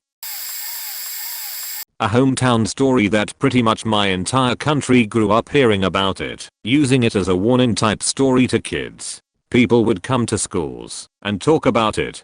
Daniel Morecambe was 13 when he walked down to a bus stop, intending to catch the bus to the shops and buy some Christmas presents for his family. Instead, he was abducted by 3 men in a car. Multiple witnesses saw him being grabbed, but nobody stopped because they'd all assumed someone else would step in, the bystander effect. It took 8 years of his parents searching endlessly for him, going to prisons to talk to anyone who might know anything, hearing awful stories about what supposedly happened to their son from them, and not knowing if it was true. 8 years before a tip finally came in and led to the arrest of one of his captors, who had 4 kids of his own. He refused to give up his accomplices, but told the police what he did. Apparently, they all just wanted to know what it was like to kill a kid, so when they saw Daniel, they took the chance. They grabbed this kid, took him out to the forest, walked him in, cut off his ear and killed him. His remains were found there. I think it's so awful to me because of how close to home it hit. I'd been born in the town that man lived in. I'd moved to the state and location where Daniel had lived/been abducted/killed. I'd met his parents multiple times before and after Daniel's remains were killed. We'd attended his funeral, watched his twin brother carry his coffin. I'd camped in the forest where his remains were found. The hardest thing to come to grips with was essentially seeing it play out in front of me every time I was driven to school. On my way to school, we'd pass the motel those men had stayed at the end of my street, then we passed his memorial at the bus stop, then we passed the forest that was just off the road. Such a senseless evil thing. Maybe not the scariest story I know, but this happened to me, and over the years the more I think about it, the scarier it is. I have a second paper delivery job I do for a few hours Monday to Saturday, and to say I've seen my share of bizarre things is an understatement. I've seen enough stolen and dumped cars to recognize one when I see it, and this one particular morning I see a car with its hubcaps missing, covered in mud, number plates hanging off, a couple tires are flat, and there's damage to the front. I stop the car and reverse back and look into the car to see the steering column is all busted and the car is littered with random shit. It's a pretty remote area out of town with just a couple houses nearby. I've got my window down as I'm calling the local police station, but they're not picking up, which is unusual. I try calling about 4 times, but the phone just rings out. As the phone's ringing I hear the distinct crunch of footsteps in the bush nearby, so I do my best to not noticeably freak out, and I hang up and drive off. I have a few deliveries to do nearby, so I plan to drive back to the car with my lights off and turn them on as I come over the hill and maybe catch the kids who must be still nearby the car. So I come over the hill and flick on the lights expecting to see kids scattering, but there's nothing. I pull a U-turn behind the car thinking my lights might shine on who's in the trees, but I see nothing and keep driving with the intention to call the cops again down the road. I finish my deliveries in that area, and about 5 to 10 minutes later I finally get hold of the police and report the car. They say they've been looking for it for about a week, the owners will be very happy, etc. I tell them I heard footsteps near the car and they should get there as soon as possible, because they might catch them. The next day I walk into work at 2 AM and the papers are in ready to be wrapped, and on the front of the local paper is a photo of the car unreported, burned out, with a story about the person responsible who was caught nearby. He had a stolen safe in the bush nearby he was trying to open. He was armed and had been wanted for quite some time. Because I had taken photos of the car before it had been burned, I went to the cops to see if they wanted the photos, but they weren't that interested. They described the guy as a one-man crime spree and very dangerous. I don't remember the exact time frame, but a few years ago I was either still a senior in high school or recently graduated. I lived with my father, my sister, my brother-in-law, and my niece. At the time we only had one working vehicle, and the way my sister and brother-in-law's work schedules lined up meant that my dad had to take her to work and then go and pick him up from work. I don't remember what time it was, but it was late enough that it was dark outside, so probably sometime around 10 or 11 at night. I was left at home to watch my niece. That's fine. At some point while watching her, my niece started crying loudly. I don't remember if she had woken up from sleeping or if she was awake all along, and I don't remember if she was hungry, needed to be changed, or any of a million other reasons babies cry, but I do remember that I stayed in my room and held her to try and calm her down. I don't know how long this went on, probably not long. It's a small town, and it didn't take long to drop her off and go pick him up, maybe 20 minutes for the whole trip. When my dad gets home with my brother-in-law, my dad comes to my room and opens my door to let me know they're home. He also asks me whose bike is in the driveway, something that catches me off guard because I have no idea what he's talking about. I come out of my room to come look at the bike, and then we notice that the front door is wide open and the TV from our living room was missing. Our driveway was next to our back door, so that's why the bike was noticed faster than the front door and the missing TV. This house wasn't very state of the art. If my family could hear me being a toxic kid on barks through the walls, which I know they could, then my niece's cries absolutely could be heard through the walls to me. That must mean that whoever broke into our house, I say broken, but to be fair I doubt the doors were locked. I was still home, after all, and awake, could hear my niece crying, and still yoinked our TV. We guessed that he heard the truck pull up while he was inside, so he ran out the front door and left his bike behind. For months it left me terrified. I thought a lot about what could have happened if I had walked out to get her a bottle or a new diaper or something. The guy was probably just after something he could pawn off to get his next fix, but people are crazy, and it wouldn't be the first time someone got stabbed for just being in their home.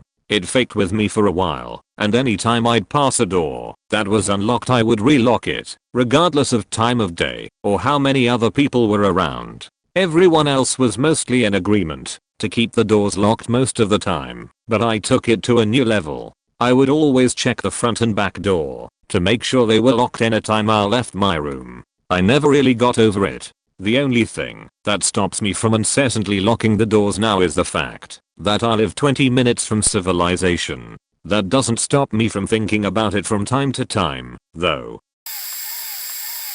This happened a few years ago. I wanna say 2 or 3, maybe 4. I was in my first year of photography for my college course and it was about 1 in the morning or so, and my mom normally heads to bed quite late if she falls asleep on the sofa, and I had my headphones in. I hear rustling down the stairs, and I figure my mom's trying to find something, so I don't think much of it. It was only when it was closer to the stairs was I getting a bit weirded out.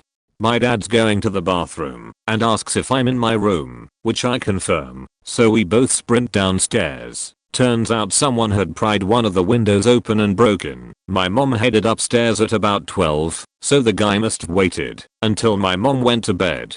Stole a few things like my wallet, my dad's work laptop and my mom's Kindle, but what really faked my dad up is that he'd taken one of the katanas off the stand ready to attack if one of us came down, and I'm quite quiet on the stairs, so it kinda hit me hard that I cold easily winded up dead if I went down to see what mom was looking for. Like it didn't scare me. I'm pretty laid back. Even if you pointed a gun at me I'd probably not react, but it hit me like dude, you cold died. My dad went out looking for the guy and actually bumped into him while he was on the phone, but he had fishing gear stolen from a neighbor, and my dad basically drilled him for information and he basically said yeah I'm doing late night fishing, and with the fishing gear it added up. Here's the funny part though, my dad's work laptop is password protected like a motherfucker, and a few days after the whole situation and my dad having already been to the police, well he goes to a place where his buddy works and lo and behold he has my dad's laptop. My dad's super confused, and his friend pulls him aside basically saying this guy came in and sold me after he realized he couldn't get in, so with the information at hand my dad passed it on to the police with his buddy as a witness. Thief ended up caught and apparently had a bounty on his head after people realized he was selling stolen shit. His dad got in contact with my dad's buddy and wanted to talk to us. Not sure why, maybe to stop us pressing charges or try and explain/compensate us.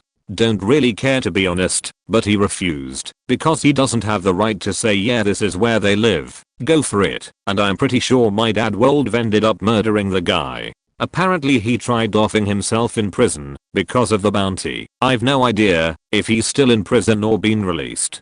There is a bit of humor in this. I'd left my camera bag downstairs and my dad really got on my ass about me leaving it downstairs, so I begrudgingly took it up. That'd have likely ended up stolen, and it's a nice camera too, so I'd have been faked in terms of the course and the fact I'd have spent a shit ton of dosh on a camera I don't own anymore.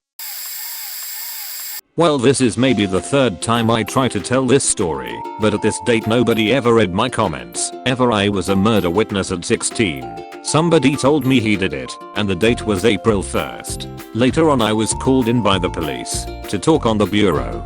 I was interviewed alone. They kept my mom out. They treated me, questioning for several days, a lot of hours, eventually that if I didn't tell what I know they would make me a accomplice. Because he could never done it alone. Finally, I never told exactly what I know, because of my own protection. I hold on to the date. We are 16, so it has to be an April Fool's joke, right? He was judged guilty, got 8 years. So, the story continues. He started to call from prison, make me uncomfortable, and have people follow me. After the weekend he would call and asks if I had fun at the club, and told me what I was wearing.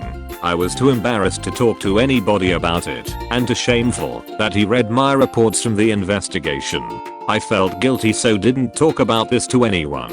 I would get a new phone number, and in a couple of days he would call and say, "You thought you got rid of me, right?" Finally, after years in prison, I went to visit him once. Also, I forgot about him. I didn't respond to his letters anymore, and he stopped calling. When I was with fiends and my then boyfriend, I got a late night call from my old neighbor girlfriend. She told me to sit down and breathe. The boy was at my parents' door. He was looking for me. He looked disguised, and it felt not okay. My dad asked him what he was coming for. He said he was going to take me with him. So I went to the police station right away. I told them he escaped prison and they laughed at me. "It's impossible," they said. "He is in top state prison. Nobody will pull it off." Then as I pushed a little, they went back and called the prison he was at. They came back with pale faces because he had escaped. Then he called me on my phone. The cops were trying to fish as I talked to him. They weren't thinking about my safety at all. It was about his whereabouts. I didn't fall for that and hang up. They got some surveillance around my parents' house for days, and of course he came back when I was home. He got in the house. I was very scared, but also extremely calm. My dad was with me, and we told the guy police was around the house, so he could better run. He asked me if I wanted to run with him. I said no. He finally got out. 2 weeks later they caught him, same city, still with a gun in his pocket. This story never got in the media. There is no evidence of it all. Like it never happened. I have to live with this. It's brutal. And so my little joke with myself goes on. This time you guys will still not read it because of the time difference. I think it will be the third time I wrote about it on Reddit. Not the scariest I have ever heard, but scariest that has happened to me. I was waiting for my boyfriend one morning before he had to go to work on a hill in my car. He lived at the bottom of the hill, and I always lock my car doors. Always. Except for this one time. All of a sudden this woman comes up to my car, pounding on my window, and when I go to reach for the door lock button, she jumps in my car and tells me to start driving. She is going on and on about how I was there for her, and she is so glad that I got her message, and I'm telling her I have no clue what she is talking about. Well, then she reminds me that she knows my face, she knows what my car looks like, and what my plate number is. Meanwhile she is in the seat right behind me telling me to drive. Her hands are right behind my shoulders. I can't see if she has a knife or gun or needle. I drive past my best friend who had just gotten into a car accident. Someone went through stop sign and T-boned her, and she called me like a few times and texted me cause she had just seen me drive by with some random lady in my car, and to talk about the accident she had just had, not knowing what was going on. I'm driving, and she is giving me directions. All of a sudden she screams, "Stop, stop, stop." I pull over and stop, and she jumps out of the car, leaving all of her stuff behind. Phone, keys, bag, and a fucking used needle she had in her hand behind me, and stole a tow truck. I was horrified. I saw the guy running after the truck and told him what had happened. I was shaking like crazy at that point and drove to the police station and dropped all of the stuff she left in my car, telling them what happened. She was on heroin and meth apparently, had no clue what had just happened, and said she thought I was her sister, plead that she was not mentally fit to stand trial. Served a sentence in a secured mental facility, and I write that in quotes, because she did not serve any time. They released her. Needless to say, I moved.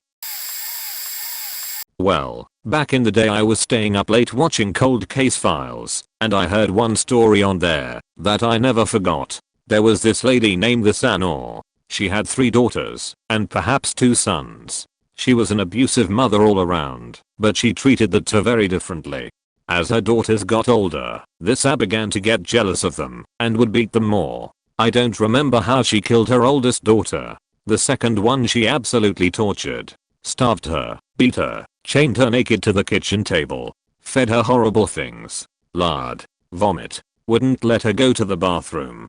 Eventually, she died, and she had her sons go with her into the woods and burn the body. All of this was seen and remembered by the youngest daughter, Terry Knorr, who one day got into an argument with her mother, who then shot her. After all of this, Terry knew her days were numbered. She'd already seen her 2 sisters murdered. She was seeing the same patterns, and she wanted to leave. This caught her trying to leave, and she said, "Alright, you can leave. On one condition. You let me take the bullet out of you from when I shot you."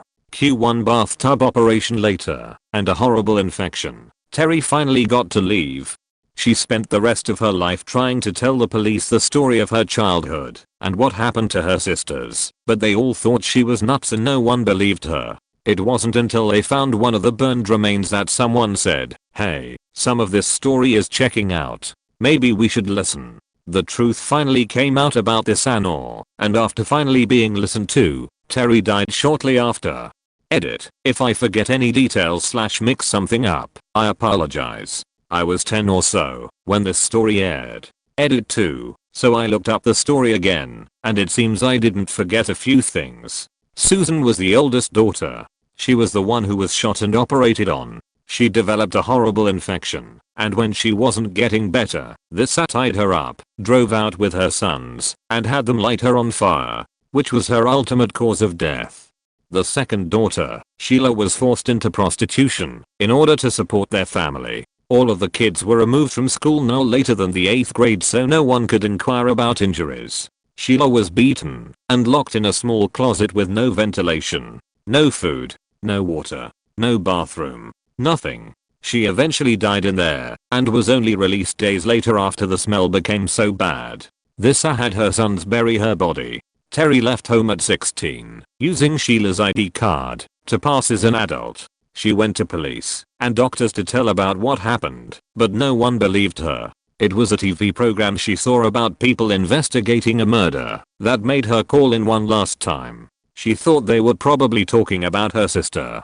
The Sab was arrested in 1993 and is serving 2 life sentences in prison and will be up for parole in 2027 when she'll be 81.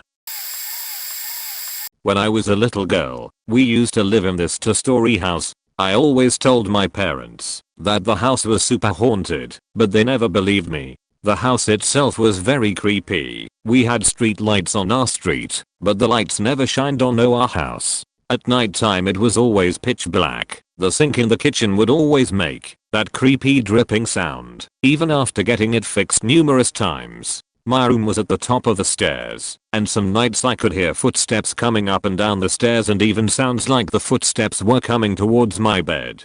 One instance was, I was about 8 or 9, I was really sick, so I stayed home with my mom and we would watch TV in our upstairs living room. My mom had asked me to go turn off the act downstairs. As I walked down the stairs, there was a stoop where I could overlook the railing and see the living room, kitchen, and my parents' room. For some reason at that moment walking downstairs, I wanted to overlook the railing. I saw that my parents' bedroom door was slightly cracked. When I looked at the door, it opened all the way. Mind you, it was just me and my mom in the house at the time. I got scared, screamed and ran back upstairs with my mom. When I told her what happened, she pretty much dismissed it and said I was seeing things. Another time was late at night. My dad worked early in the mornings, so he would leave the house around 3 AM. He never came upstairs, but I could always hear when he left the house because our alarm would make a beeping sound. One night after I heard he left, I went back to sleep. A few minutes later I felt a cold wet kiss on my face. The next morning I asked my mom if she had come upstairs to give me a kiss that night. She said no. I waited until my dad came home from work to ask if he kissed me before he went to work. He also said no. So who kissed me at night? The last crazy most terrifying thing was, one night it was a stormy night, I was probably 5 at the time. When lightning struck, the whole house would light up. I had a night light at the time and I took my night light into my older sister's room down the hall, plugged up the night light, got into her bed and my face was facing the door, which my older sis left it open. I couldn't see anything beyond the door, because it was pitch black. I put the covers over my head, but left a little breathing hole to breathe, and to see out the hole. I closed my eyes. A few moments later I heard a loud clash of thunder that woke me up. As soon as I opened my eyes, I saw a white pale face with a piercing blue eye looking straight at me through the hole I left for me to breathe and see the room. I just froze. I couldn't scream for some reason, and we had to stare it down for about 30 seconds. Then I saw the white pale transparent body get up and leave the room into the pitch black hallway. I stayed up the whole night terrified. I never told my parents. Years later when I was in high school we moved out of that house. I decided to do some research on that house. Come to find out, an elderly woman died in that house, in the room I slept in. I showed my parents the story of the elderly woman that died in that house and now they believe me, and I want crazy. One time my mom and I were going out for lunch. We have 2 dogs, one that's 100 pounds and another that's 50 pounds, so they aren't small. My mom told me to let them outside before we left. They were gonna stay out and play/use the bathroom while we were gone, and so I did. An hour later, we get back, and our dogs are not outside. Okay, maybe I didn't let them out. We check the house, which is a 1-story, 1,000 square foot place, so not huge. Nothing. Well, maybe they are outside, and they just aren't coming to us. There are plenty of hiding spots in our backyard, with 2 sheds, a lot of trees, and a sectioned off area we call the squirrel yard. We once had a pet squirrel, but that's another story that the dogs could get into, since we don't have the squirrel anymore. So, I go outside, searching everywhere for them. Nothing. Well, now we are considering the fact that our dogs got out. So, we check the perimeter of our yard. We have a 6-foot privacy fence, so our dogs can't jump it, but they have been known to dig holes under the fence. Here's the thing, no holes, none. Absolutely no way they could have squeezed under the fence. Now we are thinking someone stole our dogs. Our 100-pound dog looks like a pit bull mix, so it would make sense because of dog fights, and maybe they took the 50-pound one for similar reasons. Well, the thing is, they would have had to climb the privacy fence, because the fence is padlocked, and the locks were still in place. So how would they get these dogs over the fence? Nix that idea. Turn to checking our house locks. Maybe they came inside? Nah, everything was locked, even the windows. Well, maybe the dogs are inside, and they're hiding? We checked everywhere. Under the beds, in closets, even in rooms that were closed off. Nothing. I go back outside and end up taking the grate off from our access point to the crawl space, and I crawl around under the house. They aren't there. Our last bet is to go search the neighborhood, even though there is logically no way they could have gotten out. We leave the house, all the doors locked per usual, and beginning searching. Nothing. An hour later, we come home, planning our next move. I'm about to go in the crawl space again, when I hear my mom shouting for me. There, laying in their beds, sound asleep, were our dogs. No one else has keys to our house. No locks were broken, all windows shut and locked. There is no logical way for our dogs to have left our property and suddenly reappear. And they were totally fine. One of them is scared of everything, so I would have made sense for him to be freaking out if something happened. But nope. This all took place over the course of 3 hours. We still can't figure out how our dogs just disappeared. So about 7 years ago, when I was being babysat by my grandmother who watched when my mother was working or searching for work, so one day we decided to go out for a drive up to my great grandfather's old house that my grandmother used to live in before my GF passed away. We went up, since he had previously passed away. What was a bit sad is they lived at the end of the road, and their houses had small yards between each house. The neighbor tried to buy that house and we refused, so when we moved he decided to do what every reasonable adult would do and burnt it down. So on our way up to the property, since we still owned it, we came in front of the neighbor's house and slowly went over the hump. The road was all gravel. We drive a 2012 Ford Focus that is absolutely stock ABD really close to the ground, so we got caught on it and couldn't move at all but tried to get out of there since we knew the neighbor was crazy.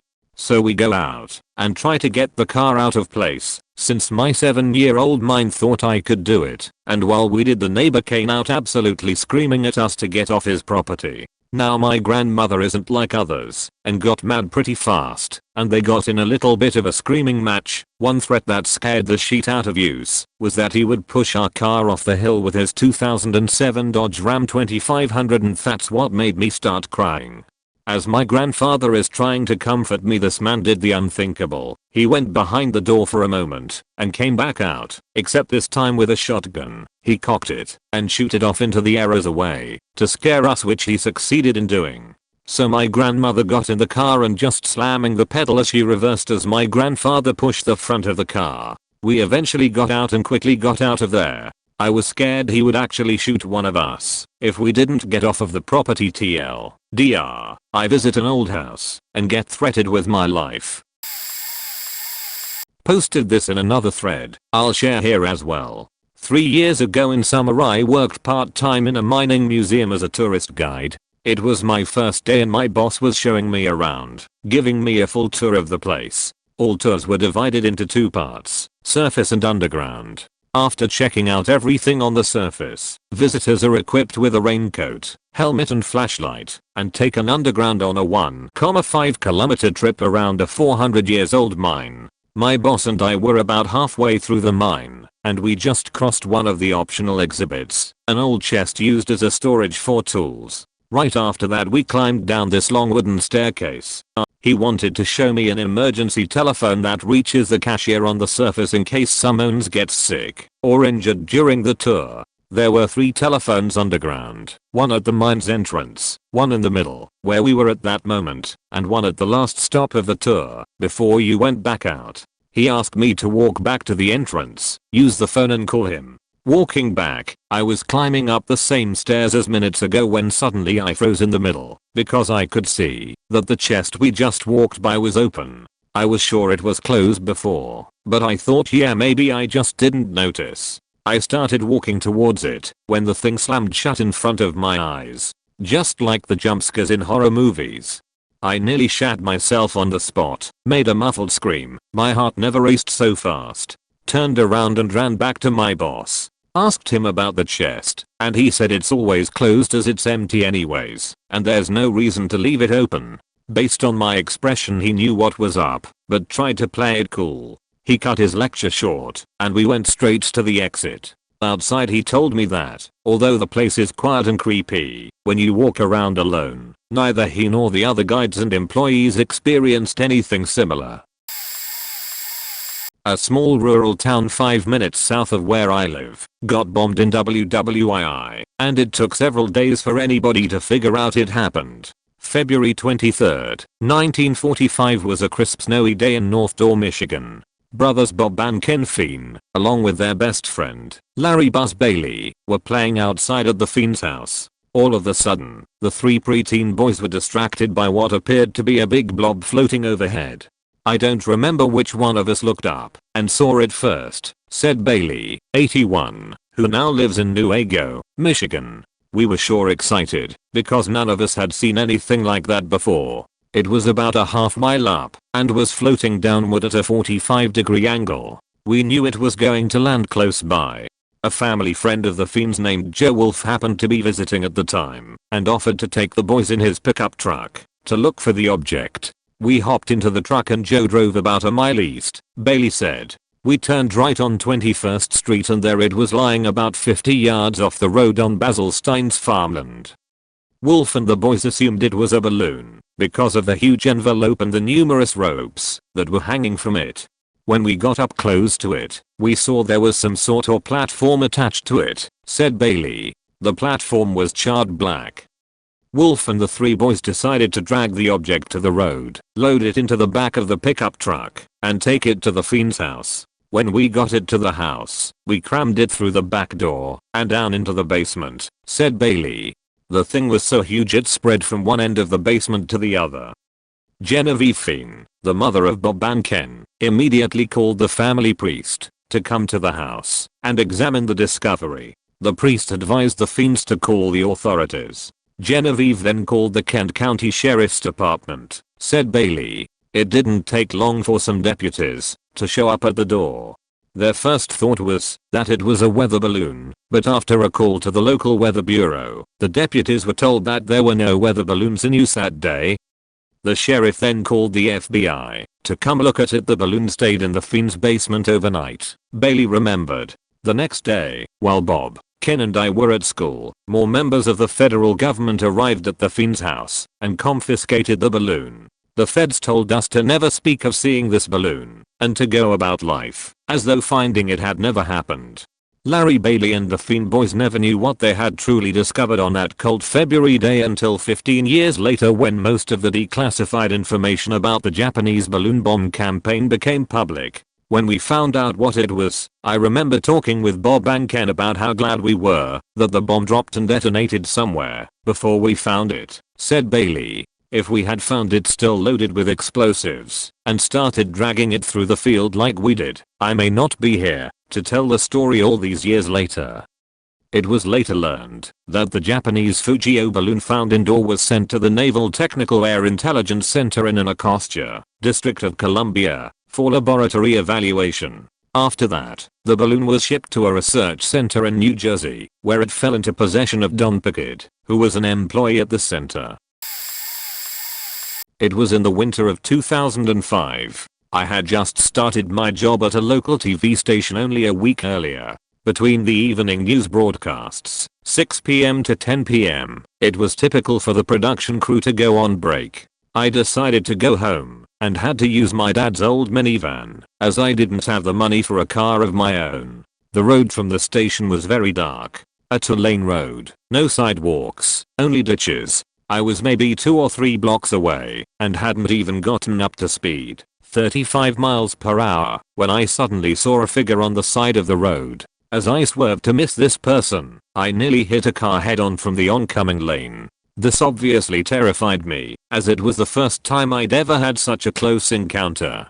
I quickly decided to turn around, because I felt it necessary to apologize to this person. It had scared me, and I knew it had to have scared them.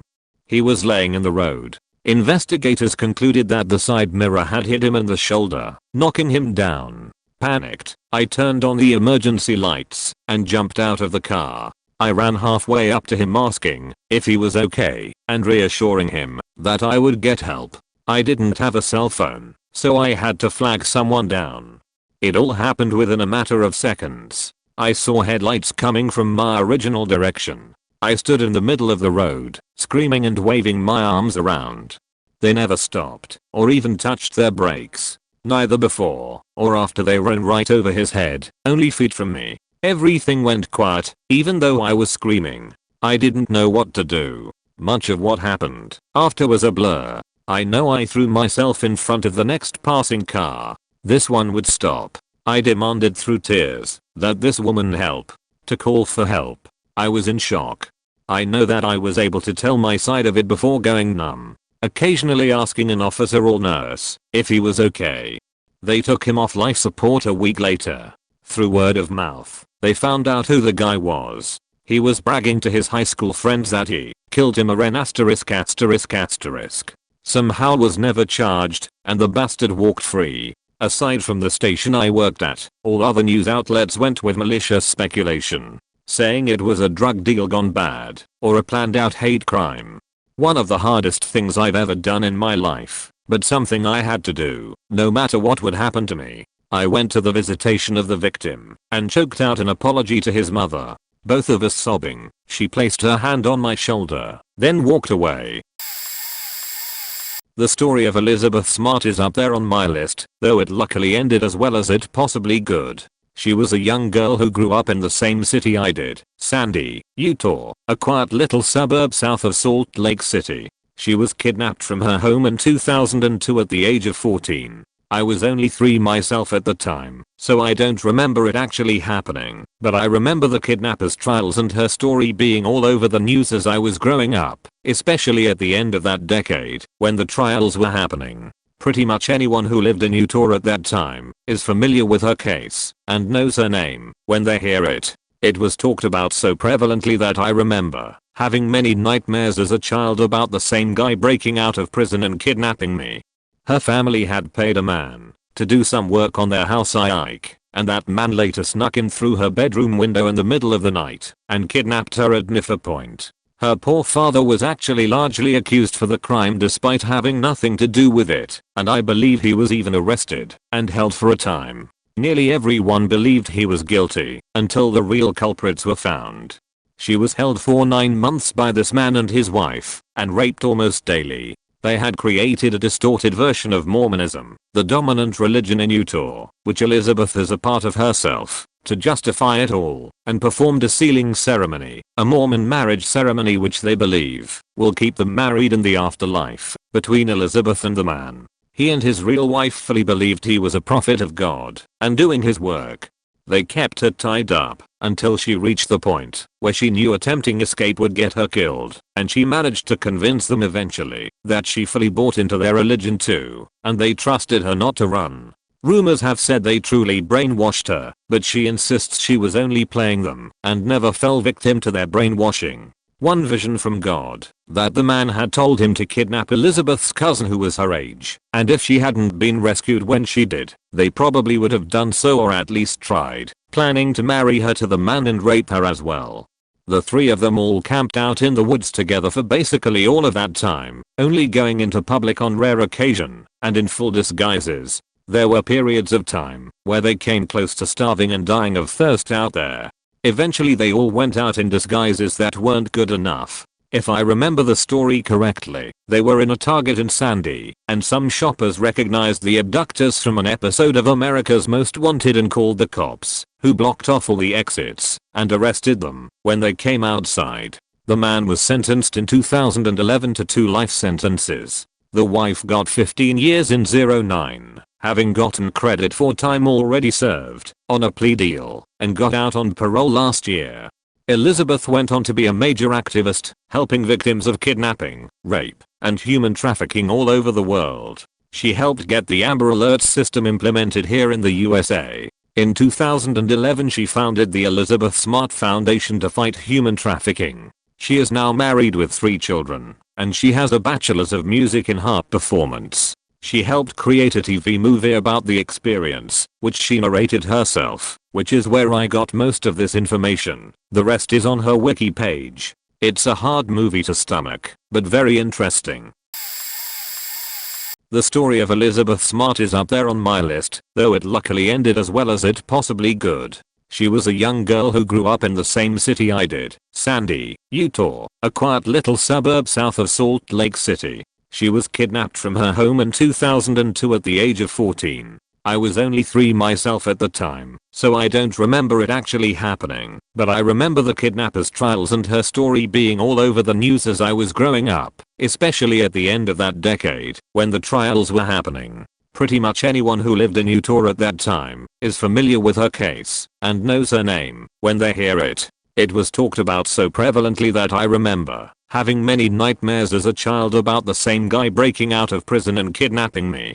Her family had paid a man to do some work on their house, and that man later snuck in through her bedroom window in the middle of the night and kidnapped her at knife point. Her poor father was actually largely accused for the crime despite having nothing to do with it, and I believe he was even arrested and held for a time. Nearly everyone believed he was guilty until the real culprits were found. She was held for 9 months by this man and his wife and raped almost daily. They had created a distorted version of Mormonism, the dominant religion in Utah, which Elizabeth is a part of herself, to justify it all, and performed a sealing ceremony, a Mormon marriage ceremony which they believe will keep them married in the afterlife, between Elizabeth and the man. He and his real wife fully believed he was a prophet of God and doing his work. They kept her tied up until she reached the point where she knew attempting escape would get her killed, and she managed to convince them eventually that she fully bought into their religion too, and they trusted her not to run. Rumors have said they truly brainwashed her, but she insists she was only playing them and never fell victim to their brainwashing. One vision from God, that the man had told him to kidnap Elizabeth's cousin who was her age, and if she hadn't been rescued when she did, they probably would have done so or at least tried, planning to marry her to the man and rape her as well. The three of them all camped out in the woods together for basically all of that time, only going into public on rare occasion, and in full disguises. There were periods of time where they came close to starving and dying of thirst out there. Eventually they all went out in disguises that weren't good enough. If I remember the story correctly, they were in a Target in Sandy, and some shoppers recognized the abductors from an episode of America's Most Wanted and called the cops, who blocked off all the exits and arrested them when they came outside. The man was sentenced in 2011 to 2 life sentences. The wife got 15 years in 09, having gotten credit for time already served on a plea deal, and got out on parole last year. Elizabeth went on to be a major activist, helping victims of kidnapping, rape, and human trafficking all over the world. She helped get the Amber Alert system implemented here in the USA. In 2011 she founded the Elizabeth Smart Foundation to fight human trafficking. She is now married with 3 children, and she has a bachelor's of music in harp performance. She helped create a TV movie about the experience, which she narrated herself, which is where I got most of this information. The rest is on her wiki page. It's a hard movie to stomach, but very interesting. Disneyland, America Sings, Debbie Stone. America Sings was housed in the original Carousel of Progress building, and Debbie Stone was a young student working in the parks that night as an attendant on the ride. Her room had emptied, and she was waiting for the next turn so she could pick up more guests. While there is no real recording of the incident in question, guests reported a horrifying scream. For those of you who have never experienced either ride, the Carousel of Progress / America Sings are a unique take on a moving performance space. The stage itself was the center of the ride with various show scenes, and did not move. Instead, the audience seats would rotate, clockwise for the carousel, counterclockwise for America Sings, which is the ultimate downfall of the story, around the building to the various show scenes. The walls between the theaters open for this rotation. As Debbie's house had just emptied, nobody quite knows what happened or how she was positioned, if she fell, or was trying to jump between audiences, or what, but somehow, when the theater made the next rotation, she became trapped between a stationary section and a moving section, and was crushed to death. And for further chills, other hosts / hostesses on the attraction had no idea what happened until they saw the body when they rotated onto the end of the show. They thought the screaming was part of the ride. The attraction was built for the bicentennial, so it was closed eventually anyways, but nothing that has ever been put in the show building has ever used that rotation again. They removed it entirely. Nowadays, there will occasionally be a video where the Carousel of Progress in WDW breaks down, and the lights come up, wherein cast members genuinely scream at guests to remain seated. And always, people say they don't understand why the cast member had to be so uptight, and there are guests who ignore them. Debbie's story is completely forgotten, and while on one hand I recognize the cast members can't just bring it up, on the other hand the fact that nobody comprehends why you can't get up unless the doors are opened in your theater for you to exit with a cast member's order within the Carousel of Progress, in case it unexpectedly starts back up, genuinely startles me. It's always seemed obvious to me that, since it moves the way it does, it can't be the safest place to be standing around in should the ride get moving again. I was never around to see it, since this happened when I was extremely young, so I'm not telling the tale from memory. But this has been sworn a true story by both my parents, and whether or not the reader thinks that this is a plausible chain of events, at least know that the presence of the supernatural has never been disproven, and could very much be real. With that being said, I'm now about to give a summary of how seemingly inanimate object tampered with my aunt's mind, and almost touched the rest of my family too. I won't mention any names or any locations, as I want to keep at least the crucial and personal details secret, and understand that this has somewhat affected my life as well, so I'm not pulling your leg, let alone any of your toes. Story starts below this heading. This all began at an airport, where my dad ran into a nervous African man holding a wooden, horned devil mask designed much like many other tribal African masks. The man was anxious to give the devil mask to my father, begging for him to take it. While my dad had had a very unsettling feeling about the mask, he took it reluctantly without thinking too much of it. After all, it was just a scary looking mask. What could a scary looking mask possibly do? Turns out a scary looking mask can do more than just sit on your wall, which is what my dad expected the mask to do. But after leaving it unattended on a wall in a room with nothing but cardboard boxes in it, my dad overheard the sound of boxes suddenly crashing into each other, as if someone had come in there and thrown them across the room. This would have been an unlikely but still believable explanation, except the door was locked, and there was no way that anyone could have gotten in. My dad opened the door and the mask, still hanging on the wall, continued to lifelessly glare at him in its usual spot as dad looked around the room and saw that many of the boxes had been moved violently in random parts of the room, as if some phantom force had shot them off the walls. My parents both agreed that, if a mask could do that, just by hanging on the wall in an empty room, it should be immediately thrown in the trash, before it could do anything worse, namely to me, their baby during the time. Unfortunately, the mask had found its way to my uncle, who retrieved it from the dumpster and thought it was completely silly that my parents were so afraid of that mask, ignoring their warnings. I was never told what my uncle was doing with the mask when he was keeping it for himself out of curiosity, but after enough time had passed for me to have started being able to walk, my aunt had begun to see horrible visions of terrible things that I won't talk about, and had undergone what many people saw as just her losing her mind, and she got committed shortly after, and I never saw her again, always wondering what happened to her. My uncle finally got rid of the mask and never touched it again after that, and it's quite possible that the mask did other things too, and that this is just the only thing that my parents included in the story or even know about.